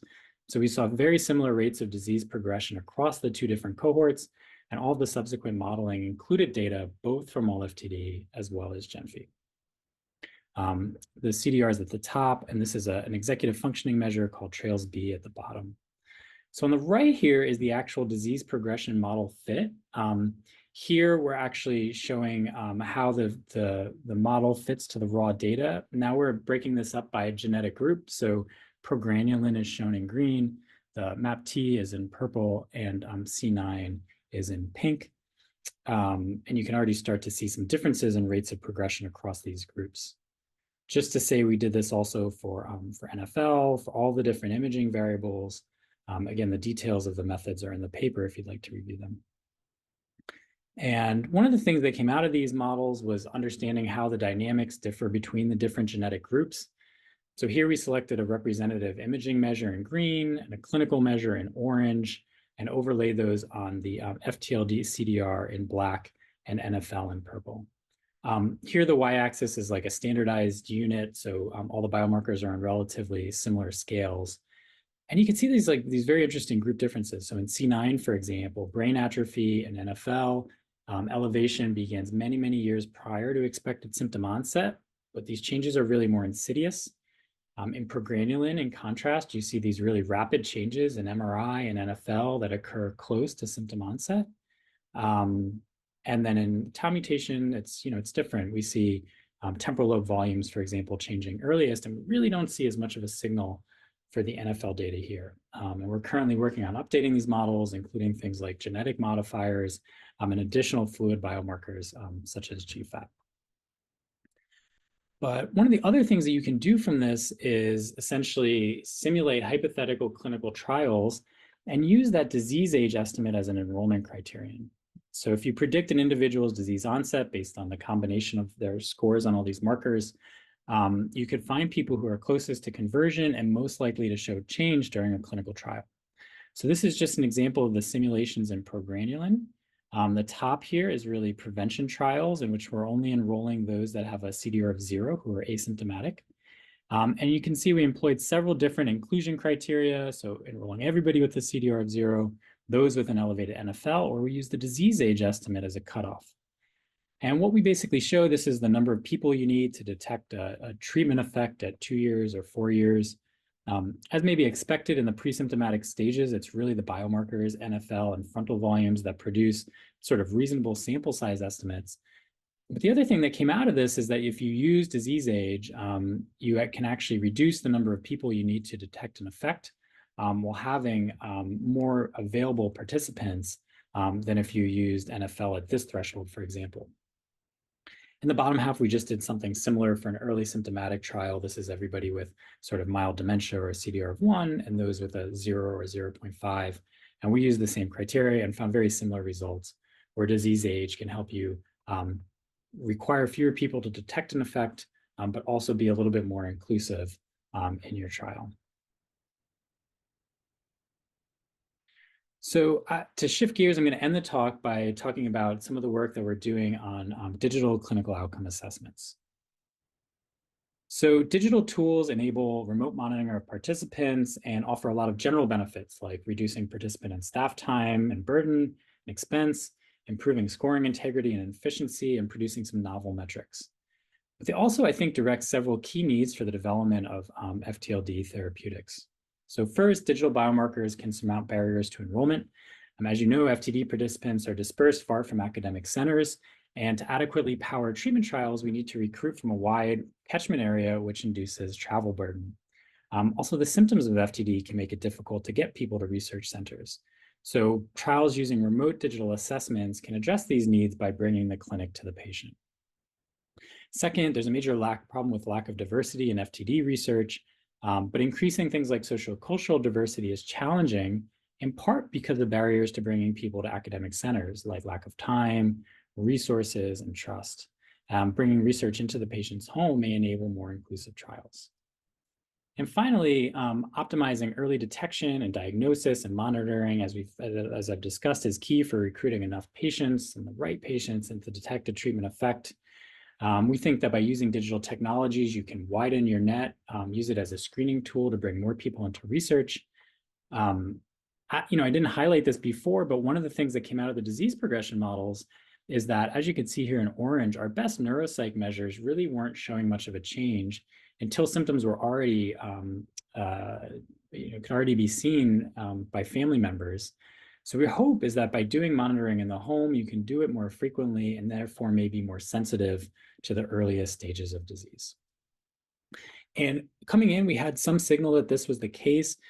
This is a study of the NIH Examiner. It's a computerized executive functioning battery. We've since moved it to the tablet. But here people came in person, they did this computerized battery.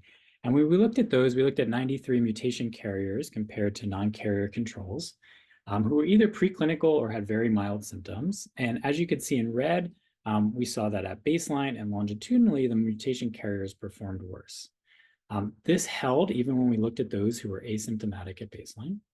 And these changes were correlated with increasing disease severity and volume loss, giving us the sense that these were clinically meaningful.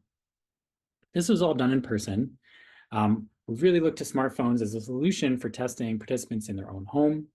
Smartphone ownership is high, and it continues to increase among older adults and groups typically underrepresented in research, really making it a promising vehicle for remote data collection.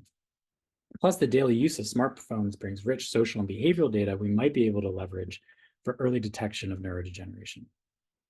So with that in mind, with the support of the NIH, the Tau Consortium, and the Bluefield Project, we've partnered with DataCubed Health. This is a company founded by Paul Glimcher, one of the founders of the field of neuroeconomics. It already had a lot of tasks of executive functioning and decision-making that were relevant to our disease. It was available on both iOS and Android, so people could use their own phones to take the tests. It has a customizable suite of questionnaires, and I'll talk about the different active tests that we use. We have a study partner version of this app, so we use this to collect informant reports throughout the year. And we actually developed the ability to pay people directly in the app when they finish their tests. They get an Amazon gift code deposited. And that saves us, saves a lot of time, I think, for the study team to have to, so they don't have to track this down and pay people directly. So this is what the current battery looks like on this app.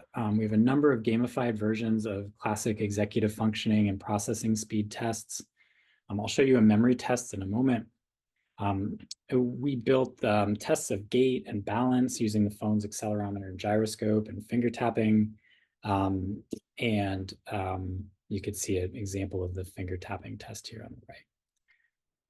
We've worked with experts in speech and language of FTD to establish experimental and established tasks that we basically overhauled the questionnaire infrastructure. So we can program in our own speech tasks, and then we collect speech samples as WAV files that can then be analyzed by those that are interested. Collect a lot of survey data to contextualize results, like were there distractions, how familiar are people with technology. And we also have passive data as well, like step count, battery life, and screen time. I don't have time to show it today, but we've got some interesting proof of concept studies about how behavioral changes in FTD can be detected based on how people interact with their phone. So, I think showing the feasibility of this approach thus far, we're close to enrolling 500 participants from 22 all FTD centers across North America. You can see the really steady enrollment that we've had since April of 2021. I'll show a little bit of data just to say we recruit people across a range of disease severities, clinical syndromes, and we also have controls that are in the study as well. We published on some of the early feasibility and acceptability findings of this approach. The study design is set up such that people take these remotely and unsupervised in their own home. We have a coordinator set them up. In our symptomatic participants, we do ask that a family member be nearby to help them navigate through the app, but we ask that they don't help them with the tests. And we've set up this study. It's kind of a modified burst where people have 3 days to take the testing session, and then that session is repeated 3 times over 2 weeks. This gives us much more frequent sampling at baseline. And then that triplicate is repeated every 6 months. And I'll talk a little bit today about some of our baseline data. So that first triplicate of 3 assessments. And just to say, people generally have said that they've liked doing this. So here you see that 80% of the people surveyed say they prefer doing the tests on their smartphone versus doing them on pen and paper. And I'll show you some data from the cognitive tests, the kind of executive functioning and memory measures. You can see them here. I'll show data on the first 260 participants. We have a manuscript that's in press right now in which we replicate this in another 100 participants. Across the tasks, they really show moderate to excellent reliability, both within a testing session, as well as retest across those 3 testing sessions. The one example that's really kind of low across both, and particularly in some groups, is this go, no-go test. So we've since removed this from our testing battery. Here's just an example of the memory task that we're using. So people see a restaurant scene. They have to remember the orders of these tables. The food items then come by on a conveyor belt, and they have to match them to the table. It's adaptive. So if they do well, they're going to start seeing more tables, like now they'll see 4. If they don't do well, they'll never see more than 3 tables. So it's applicable across the disease course. And here you see the high correlation between the first time and the second time that they took those tests. This is a flanker test. This is a really classic paradigm of cognitive control. They have to choose which direction the center duck is pointing and kind of ignore the ducks that are around it. Again, a strong retest reliability. We found that all these measures of executive functioning were strongly correlated as expected with a gold standard composite. These were tests that were administered in person for the most part. You can see the associations here. This is the memory test. So the more tables they were able to remember, the more items they could remember on this learning task. All the tests declined with increasing disease severity. So it takes them longer. Here's disease severity on the x-axis. It takes them longer to complete the flanker test, and they remember fewer tables as the disease progresses. Scores were associated when we did a VBM with frontotemporal volumes. And then when we looked at how sensitive this app was to mild disease, this is separating those with a CDR of 0 from a 0.5, so no symptoms versus mild symptoms. We found much better accuracy for the All-FTD mobile app compared to the MoCA, which is kind of a standard cognitive screening battery. We then went on to look at 50 asymptomatic mutation carriers and compared them to controls. And we found that 3 out of 4 of the tasks that we looked at on the phone showed group differences with poorer performance in these otherwise asymptomatic mutation carriers. But none of the executive functioning tests that were part of our gold standard battery were able to show this difference.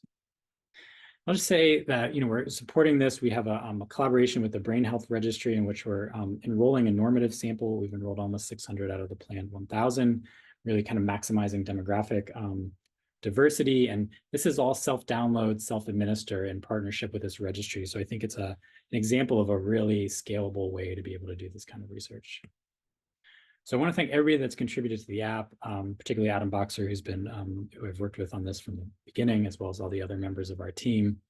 And I want to conclude by saying, rare conditions such as familial FTD require innovative approaches to clinical trial design. Imaging and fluid biomarkers are promising as prognostic and response biomarkers. I think multimodal approaches may be able to enable trials with even smaller sample sizes, and global collaborations are really fueling this science. And lastly, that digital technologies are promising for enabling decentralized research studies and clinical trials. As promised, here's my email address. Happy to discuss any questions that you have. Again, my apologies for not being able to make it there in person today. And just a huge thanks to the ALFT consortium that supported a lot of this work, all the investigators, our patients and their families, the funding sources, and all the patient advocacy groups. Thank you. All right, folks, we'll be able to field some questions even for Dr. Staffaroni's talk as we finish out the session. As is past promise, we've got Chiadi and Onyike from Johns Hopkins here to provide that, what are we looking at, what are our considerations, perspective, and I'll help close out this session. And Chiadi, I'll turn it over to you. Are we getting you a lapel microphone? Okay. But kind of bank your questions so we can address them.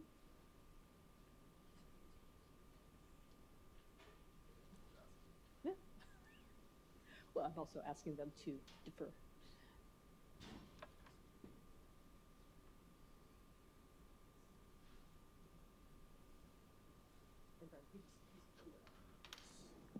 Can you hear me? Oh yeah, I can hear myself too. Thank you. Let's put this here. All right, cool. We're good. Thank you very much.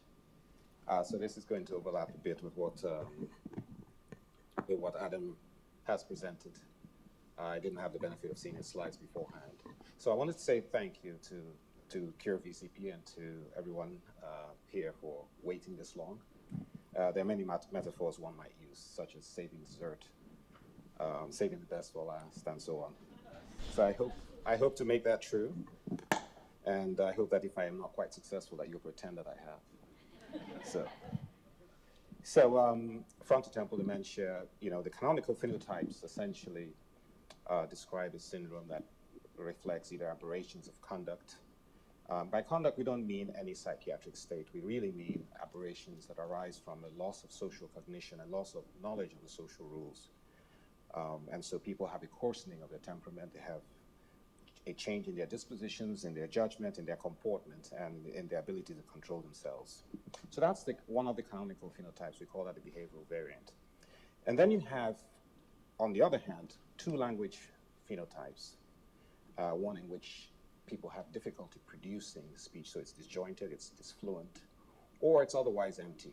It's fluent but empty. So you can imagine if someone is speaking to you and they leave out the nouns, and so then they're telling you about the thing that they'll use to do the thing when they get to it, and you don't know what they're talking about. But they are fluent, and we can test this, for example, using a variety of neuropsychological tasks. But really the point here is that we have had to, because of the high phenotypic heterogeneity, and by the way, with FTD, similar to VCP as we've seen, the heterogeneity is multi-level. So you have this heterogeneity at the clinical level, you have it at the pathological level, you have it at the genetic level. You might even argue that we are putting multiple diseases together and working on them as though they were one. So we've had to go ahead and develop formalized diagnostic criteria for these various phenotypes in order to help standardize case identification in studies. And so you've seen this. This is another depiction of what Virginia Kimonis' group has shown. but this is from the VCP registry. There is phenotypic heterogeneity in VCP as well. So that's a similar challenge. The challenge that we faced in beginning to move towards clinical trials, treatment to move along in treatment development and clinical trials in frontotemporal dementia, I think is similar to what you're faced with. And this is just more of the same, more recent data from Dr. Kimonis' group as well, showing that even within families, there's this, and even within mutation types, there's this heterogeneity. In this case, women having frontotemporal dementia within the same Hispanic families compared to the men. So you have, as we do in the frontotemporal dementia field, interfamily heterogeneity, within family heterogeneity, and then phenotypic heterogeneity more broadly. Now, we also have, not quite as rare as VCP, but FTD is in fact not common. It's not nearly as common as Alzheimer's disease is. So here are all the major epidemiological studies. These are studies that canvassed either through regional registries, mostly through regional registries and regional surveillance. In the case of the most recent study from Cambridgeshire and Norfolk, which is right here, they did more systematic case identification. And ultimately it comes down to that the estimate would be somewhere between 10 and 15 cases per 100,000, which translates to about 30,000 plus in the United States, taking into account some misdiagnosis, some diagnostic delay. Now, I was looking through, trying to find an estimate for VCP prevalence, and I found this number, which I think is still the number that's quoted, which is 163-fold lower than that, and which, if applied to the US population, well, to the worldwide population, will amount to about just over 5,000 cases worldwide.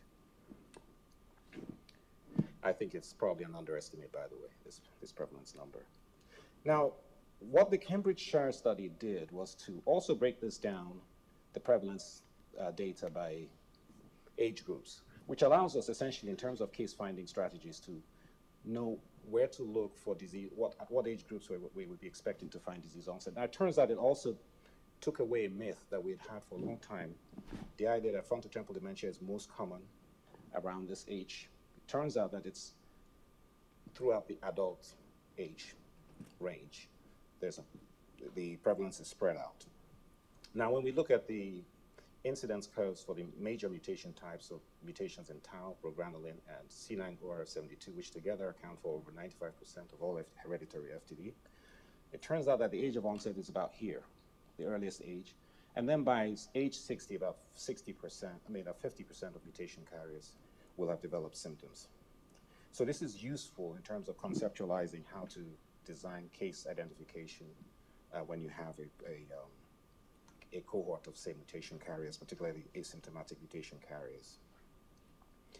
Now, we have also, and this is from Kalyan Kansal when she was a postdoc in my group, we have been able to summarize the life expectancy data for frontotemporal dementia across cohorts around the world, and in the process compare that to Alzheimer's disease, and we found that life expectancy in frontotemporal dementia is about comparable to that in Alzheimer's disease, except in the case of FTD-ALS. Now, it turns out that we also have slow progression cases, and so there are a number of cases confirmed either by histopathology or by mutation carrier status where life expectancy has extended out to 20 to 30 years. And so you could therefore say that the cases that we show to have a life expectancy of 8 to 10 years on median are the majority, but with the FTD-ALS cases, we have fast progression. And then with these other cases, which you could call slow FTD, or which in the past have been called phenocopies, but not all of them are phenocopies. Many of them are true FTD cases, just very slow moving. We have essentially variability in the tempo of progression, which has implications for clinical trials. Because if you enroll these people, it's going to be very difficult to demonstrate change in a treatment study. Now, diagnostic delay is a thing, as I mentioned earlier. I happened to look at the posters along the wall, the patient's journeys, and I noticed that in the FTD field, we say that diagnostic delay is about 3 to 6 years. It's closer to 3 these days than 6. And it turns out that in the VCP, there isn't this, I could not identify a systematic description of this in the VCP literature. But on the posters, which basically said essentially the same thing, that it could take up to 10 years to get a definitive diagnosis, which is going to be a problem. And that most of the time when cases are identified, the phenotype is well established. So that means you're not identifying people who are at the cusp of developing symptoms. You're identifying people who have full-blown phenotypes. And it would be, from a treatment perspective, from a humanitarian perspective, but most importantly from a treatment development perspective, it is crucial to be able to identify people early. So in embarking on natural history studies in frontotemporal dementia, because we realized that we needed to calibrate clinically, radiologically, in terms of biomarkers, biofluid biomarkers, we needed to calibrate the progression of FTD in order to have firm understanding and in order to do discovery regarding the changes over time that can be exploited for treatment development. Now this model here, which is similar to what Dr. Mapstone showed earlier, is essentially inspired by the FTD, by the much of what had happened in the Alzheimer's disease field. Now this is a different depiction essentially of what he showed. But the idea basically is that there are molecular events occurring prior to symptom development, which begins about this line and becomes accelerated as people go from impairment to overt dementia. And some of those events translate to cellular events, cell loss, synaptic loss, which can be captured as brain atrophy for many years before people begin to manifest symptoms. And so the idea is to quantitatively describe these events and then to do discovery regarding molecular pathology. You've seen data regarding the neurofilament. The idea today is that neurofilament light chain basically begins to lift off close to the time of symptom onset. And this is already being used in the FTD field for clinical trial recruitment. The graph on the other side comes from the GenFi study. This is what motivates all FTD's work. That's GenFi. It's essentially saying the same thing in a different way. So basically, whether it's for GenFi or for all FTD, the strategy essentially was to unify all the cohort, the centers around the world. It started in Europe for GenFi. GenFi focused on genetic hereditary FTD. All FTD, as you've already heard, recruited sporadic and familial cases. And what we've been able to do is enroll the already characterized or already identified known cases in the various centers, as well as new cases that have been systematically identified. This case identification is becoming easier as FTD is becoming better known. So you would have heard about Bruce Willis, for example, Wendy Williams. So FTD knowledge and through the activism of the Association for Frontotemporal Degeneration, AFTD, and other advocacy groups, is improving. And so now more and more we are identifying new cases through our centers, through all FTD sites. And now, so this is essentially, you could think of this as all FTD unifying, or GenFi unifying all the cohorts around US standardized assessments, clinical assessments, radiological assessments, blood-based biomarker protocols. Now this is becoming a worldwide thing under the Frontotemporal Prevention Initiative.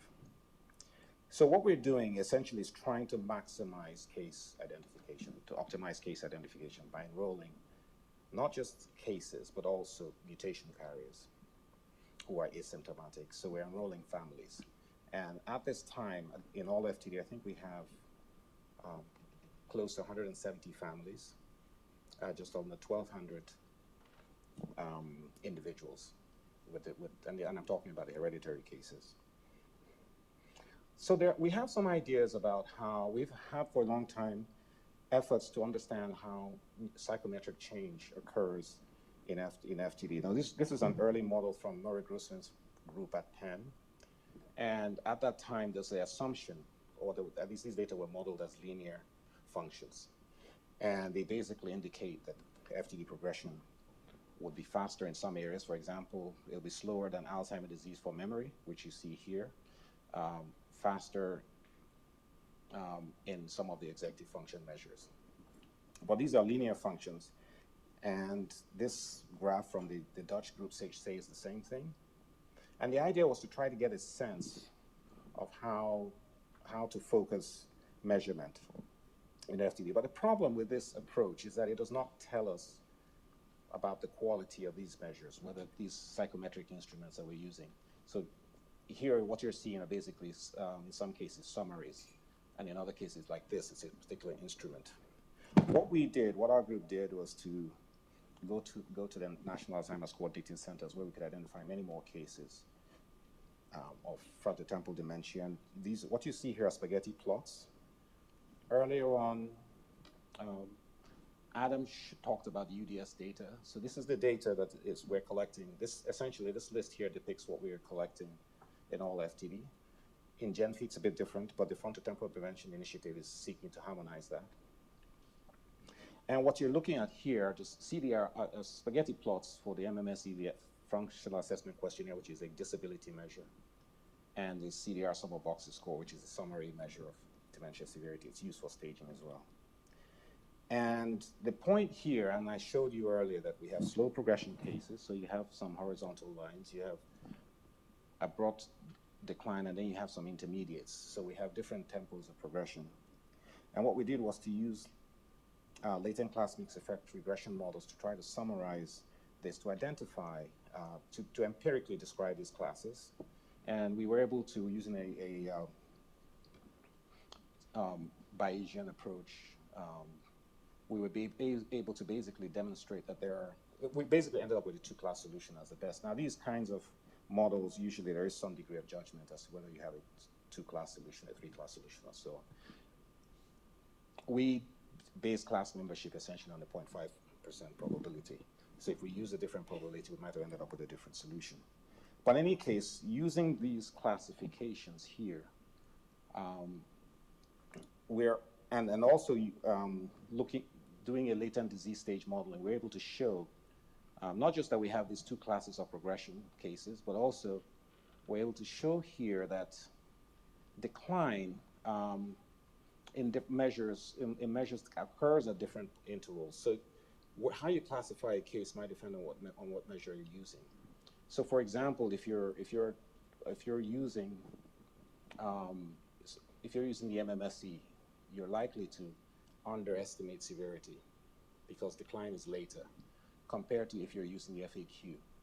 Now, on the other hand, if you're using these as clinical trial measures, notice that you reach floor effects earlier with the FAQ. So these have implications for how what you select in clinical trials. Now, we've taken this, and basically this is sigmoid regression. And the sigmoid regression allows us to model not just the change in scores over time, but it also allowed us to model where the floor effects and the ceiling effects are. So when you go back to these linear models I showed you earlier, by modeling it linearly, you extrapolate into time indefinitely. And that does not allow you to see the usefulness of the measures. And what we wanted to do was know the usefulness of the measures. So that's the slow progression class, that's the fast progression class, that's time in years. And you can see that firstly, changes in scores occur differently depending on what measure you're using. Some measures hit the floor early, some later. Some change abruptly. This is the geriatric depression score. Now, this behaves counterintuitively, but that's because it's a psychiatric measure. So psychiatric measures may capture distress, but they do not capture decline over time. And this, I think, is an important thing if you're constructing clinical trial measures. You want to know if you're measuring suffering versus if you're indexing change due to neurodegeneration. They're not the same thing. We saw the disease progression models that Adam showed. I'm not going to go over the implications of these graphs. He's already covered that. But the usefulness of this extends beyond what he says to an idea that's very useful for rare diseases. So the idea that each observation can contribute to an understanding of the trajectory of the disease over time. So you can take even when you don't have a lot of cases, this patient is here, that patient is there. So they contribute a segment of data to your construction of the timelines of the disease. So this can be very useful if you can summarize measures. Now, there are advances to this technique that allow you to construct this in multiple dimensions so that you could have one line that represents your neuropsychological measures. You could have another that summarizes your biomarker data, another that summarizes your imaging data. And you can actually use the data together to construct one line that's a disease progression score.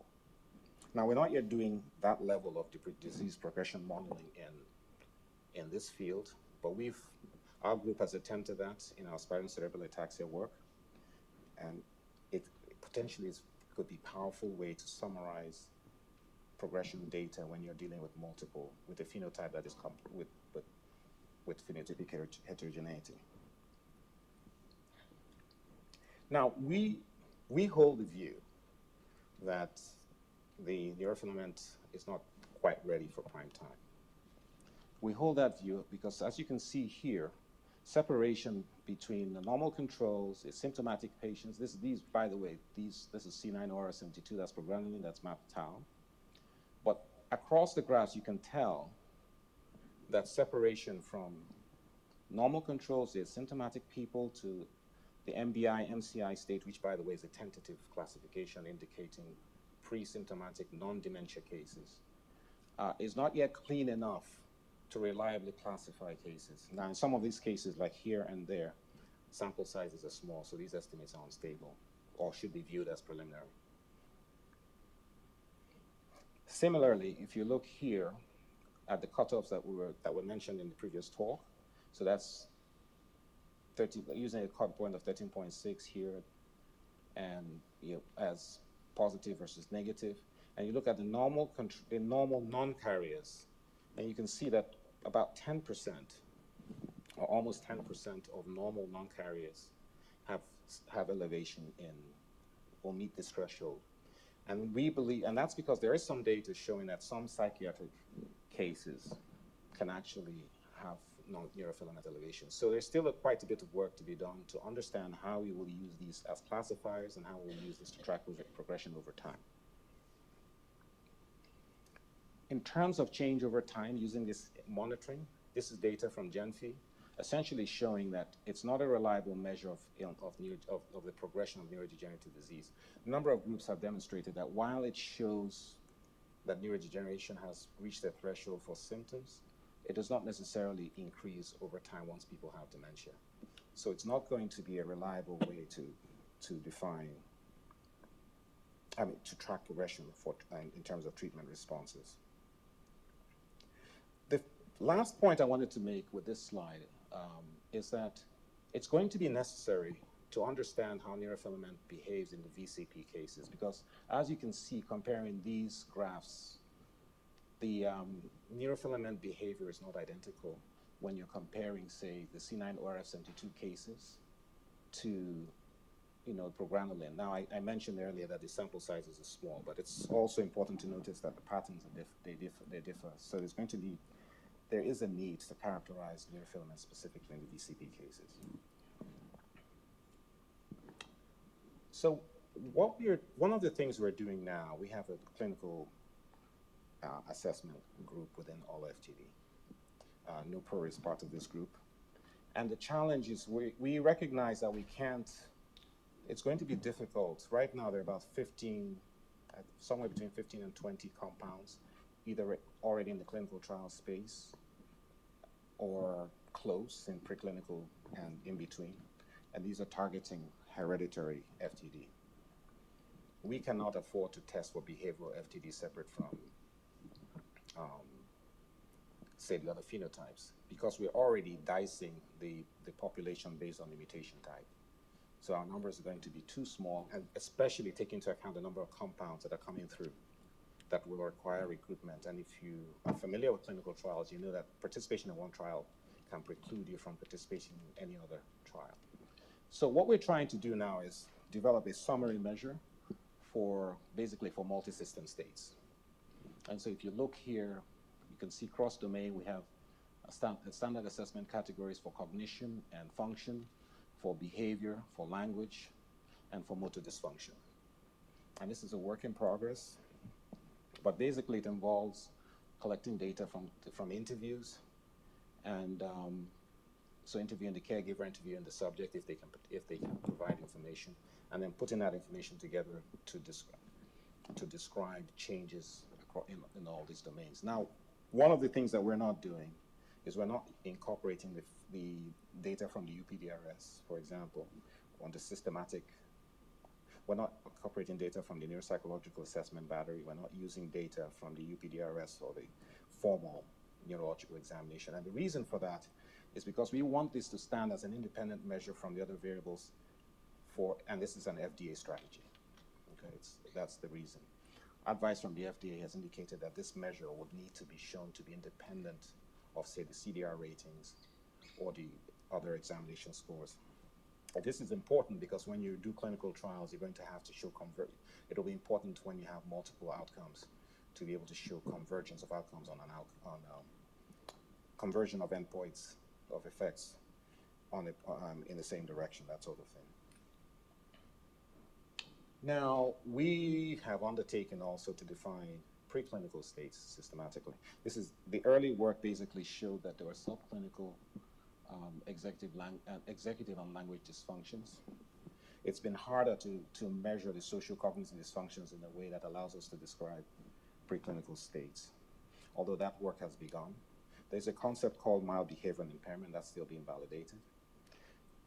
And we've also, the lines I show you here demonstrate basically that certain areas of the cortex that are relevant to the focal degeneration of frontotemporal dementia begin to decline as much as 25 years, as early as 25 years from the estimated age at onset. Now, this estimation is based on the average age at onset in the family of the mutation carrier. So this is mutation carrier data. And so the occipital cortex is relatively spared. So also the parietal cortex. And the lines that decline the most have to do with the frontal and temporal lobes and the anterior cingulate. Now, what recently has been a construct defined within the all-FTD sample that's called the mild cognitive and behavioral impairment. This is work that came out of Ted Huey's group at Columbia. It's not yet been fully validated, but what they did was to define this in a development cohort and then do a preliminary validation. And I want to draw your attention particularly to this number. So in the development cohort, they had a sensitivity of 95% and a specificity of 90. In the validation cohort, that sensitivity drops to 74, specificity is 93. Sensitivity is not good enough because we're dealing with a rare disease. And if you match this to prevalence data, you're going to have a lot of misclassification. So we will need to optimize this. Now, there's a possibility that this score is low because we don't have motor dysfunction in this criteria. And so in the GenFi data set, and this is all of GenFi data, where they've incorporated motor dysfunction, they have still low sensitivity. Now, when you combine that with NFL, it improves further when they use NFL and an anatomical marker, in this case, anterior cingulate volume. So preclinical construct development is still something that we're working on. But the idea is to have something that you can take to the clinics or you can use to educate people regarding case identification. Now, this is more of the same. This is really using people who are within 5 years of the age at onset. And the idea is if you can get close, the estimated age at onset, I should say, using the estimates that I mentioned earlier. Now, the numbers don't improve that much even when you're using people who are closer to the estimated age at onset. Now, as has been mentioned, we have for a long time recognized that VCP mutations cause FTD in some cases. This is what we have from the all FTD data at this time. And the reason I show you this is to drive home the point that case identification in the VCP field will benefit, I think, from partnership with all FTD, with GenFi, and really with the Frontotemporal Prevention Initiative, because we've taken the position, and our experience shows that treatment development is a long game.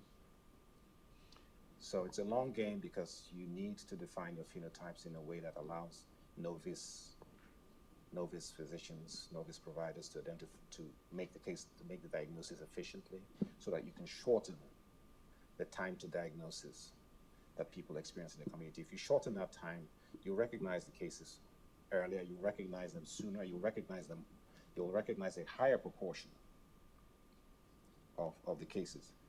Now, and that's especially true of the VCP cases that present with FTD, because they don't, when looking at it from our lens, we don't see the cases that present with motor dysfunction. Typically, they take a different channel, and so your estimates for the prevalence might be short because you're not able to see, especially if you're using your clinical cohorts to do these prevalence estimates. Operational definitions will help. Community people identify these cases and make the referrals earlier. There needs to be a clarification of what the preclinical state is. That will also facilitate case identification. It will facilitate knowing how to recruit mutation carriers into clinical trials. Now, you have to recruit them close to the time of conversion in order to measure treatment effects. We are benefiting from that now in terms of using neurofilament light chain cutoffs alongside preliminary clinical definitions. So the Electro trial is an example of this strategy. There needs to be a definition of the natural history because you may need natural history comparators. You might not necessarily be able to do randomized trials in every instance. There are good examples of this, I think, from the spinal muscle atrophy field. And they've been able to get drugs FDA approved. And then it's important, I think, to develop your to identify the clinical measures that matter, and to carefully characterize the physiological measures. Now, we've taken a global case finding strategy. I think you will probably benefit from the same. As I mentioned earlier, it's possible that there are many, many, many cases. This number, even here, could still be an underestimate. This is calculated using a world population projected as of this last month, being just over 8 billion, and pretending that everyone is part of the at-risk population. But this is far larger than what is known right now. I think when I heard Dr. Chiadi's presentation earlier today, or perhaps it was yesterday, the European cohort is not quite 300 cases. The registry here has 79, I think. So was it 114? Oh, okay, my apologies. But putting those numbers together, I think you probably are well short. Yeah, absolutely. And so you really need a global case finding strategy. And it turns out there's nothing happening, for example, in Africa. We're trying to rectify that. At the moment, this is a list of the FPI sites. You will notice that there's no African site. So we're in the process right now of engaging neuropsychiatrists and neurologists in Africa to try to put a footprint there. And at the heart of this effort is harmonized data from around the world to maximize sample sizes for clinical trials. So I'll stop there, and thank you for your attention.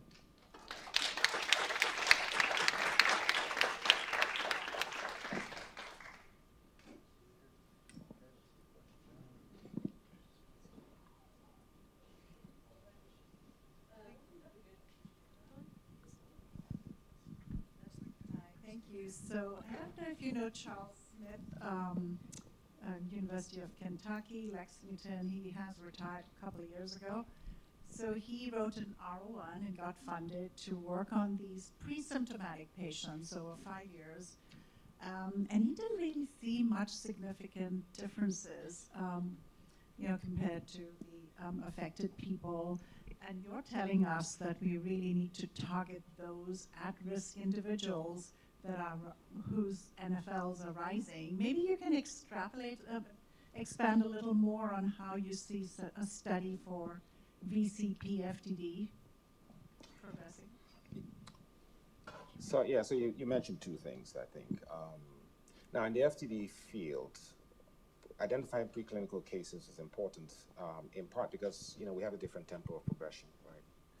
And if we have a curative treatment, and a lot depends on how you define cure. Now you could define cure as getting the person back to how they were in the beginning, or you can define cure as arresting neurodegeneration. I think the latter definition is the more realistic definition, and so the sooner the better. Because that after a degree of handicap, particularly with dementia, there are people who won't be interested in the treatment. So we have moved the target time of treatment to early. It's the same in the Alzheimer's disease field. The emphasis is on early. Now, in some of your data shows that progression occurs over 30, 40 years. We see similar things in the SCA field, for example, and these changes are small enough, are small such that the value of early identification might not be as pronounced in your field compared to, say, in the dementia field. But the main value, therefore, would be maximizing your sample size more so than improving clinical trial performance. Yeah. Does that answer your question? Okay.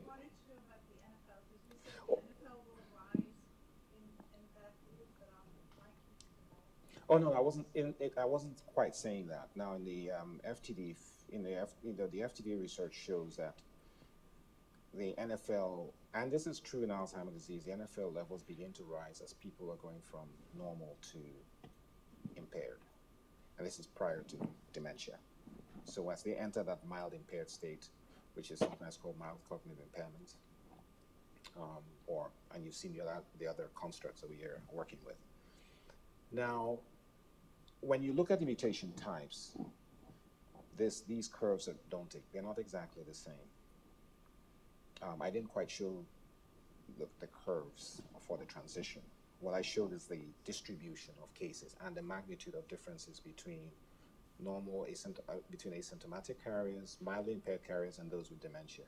And they are not the same when you go from CA9-ORF72 to progranulin to tau.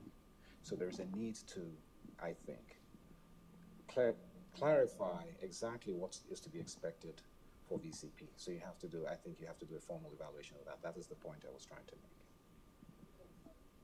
You don't know, and you can't assume that what we see is what you'll see. And describing it quantitatively is important, not just in terms of whether it goes up or not. From a clinical trial perspective, you need to know what your cutoffs will be, for example.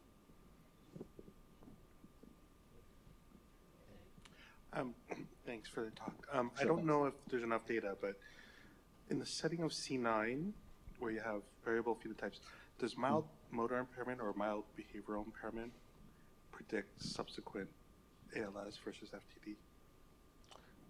That's not been evaluated yet. Okay. Yeah, I think at this point we're at the point of trying to validate these constructs and to show their usefulness. Right. Yeah, and considering diseases that have multiple phenotypes, that might be something interesting. Absolutely. Yes. Yeah, so I saw the differences between the the NFL presentation based on the genotype differences. Mm-hmm. How would you approach? Is it too early to try to test for that in even a smaller population like VCP disease before it's been fully vetted in larger genotypes, or do you think it would be appropriate to start evaluating that as a potential biomarker for VCP? So I think in short, the latter. It's time to evaluate it. Now the assays the problem isn't with the quality of the assays. The problem is with the interpretation of the readout. So for example, what should be a cut point? Now the cut point that you looked at was based on the 13.6 cut point that I showed you is actually based on the C9 mutation carriers, and that was empirical data from within all FTD. So it's not clear that that's the final word. on where the cut point should lie. And as I also showed you, sample sizes are small. So as we gather more data, we'll be able to refine those estimates more. And we might actually find that the cut point is not correct. Now, the cut point might also depend on the context. Okay. If we could just get Bluefield to fund us as well.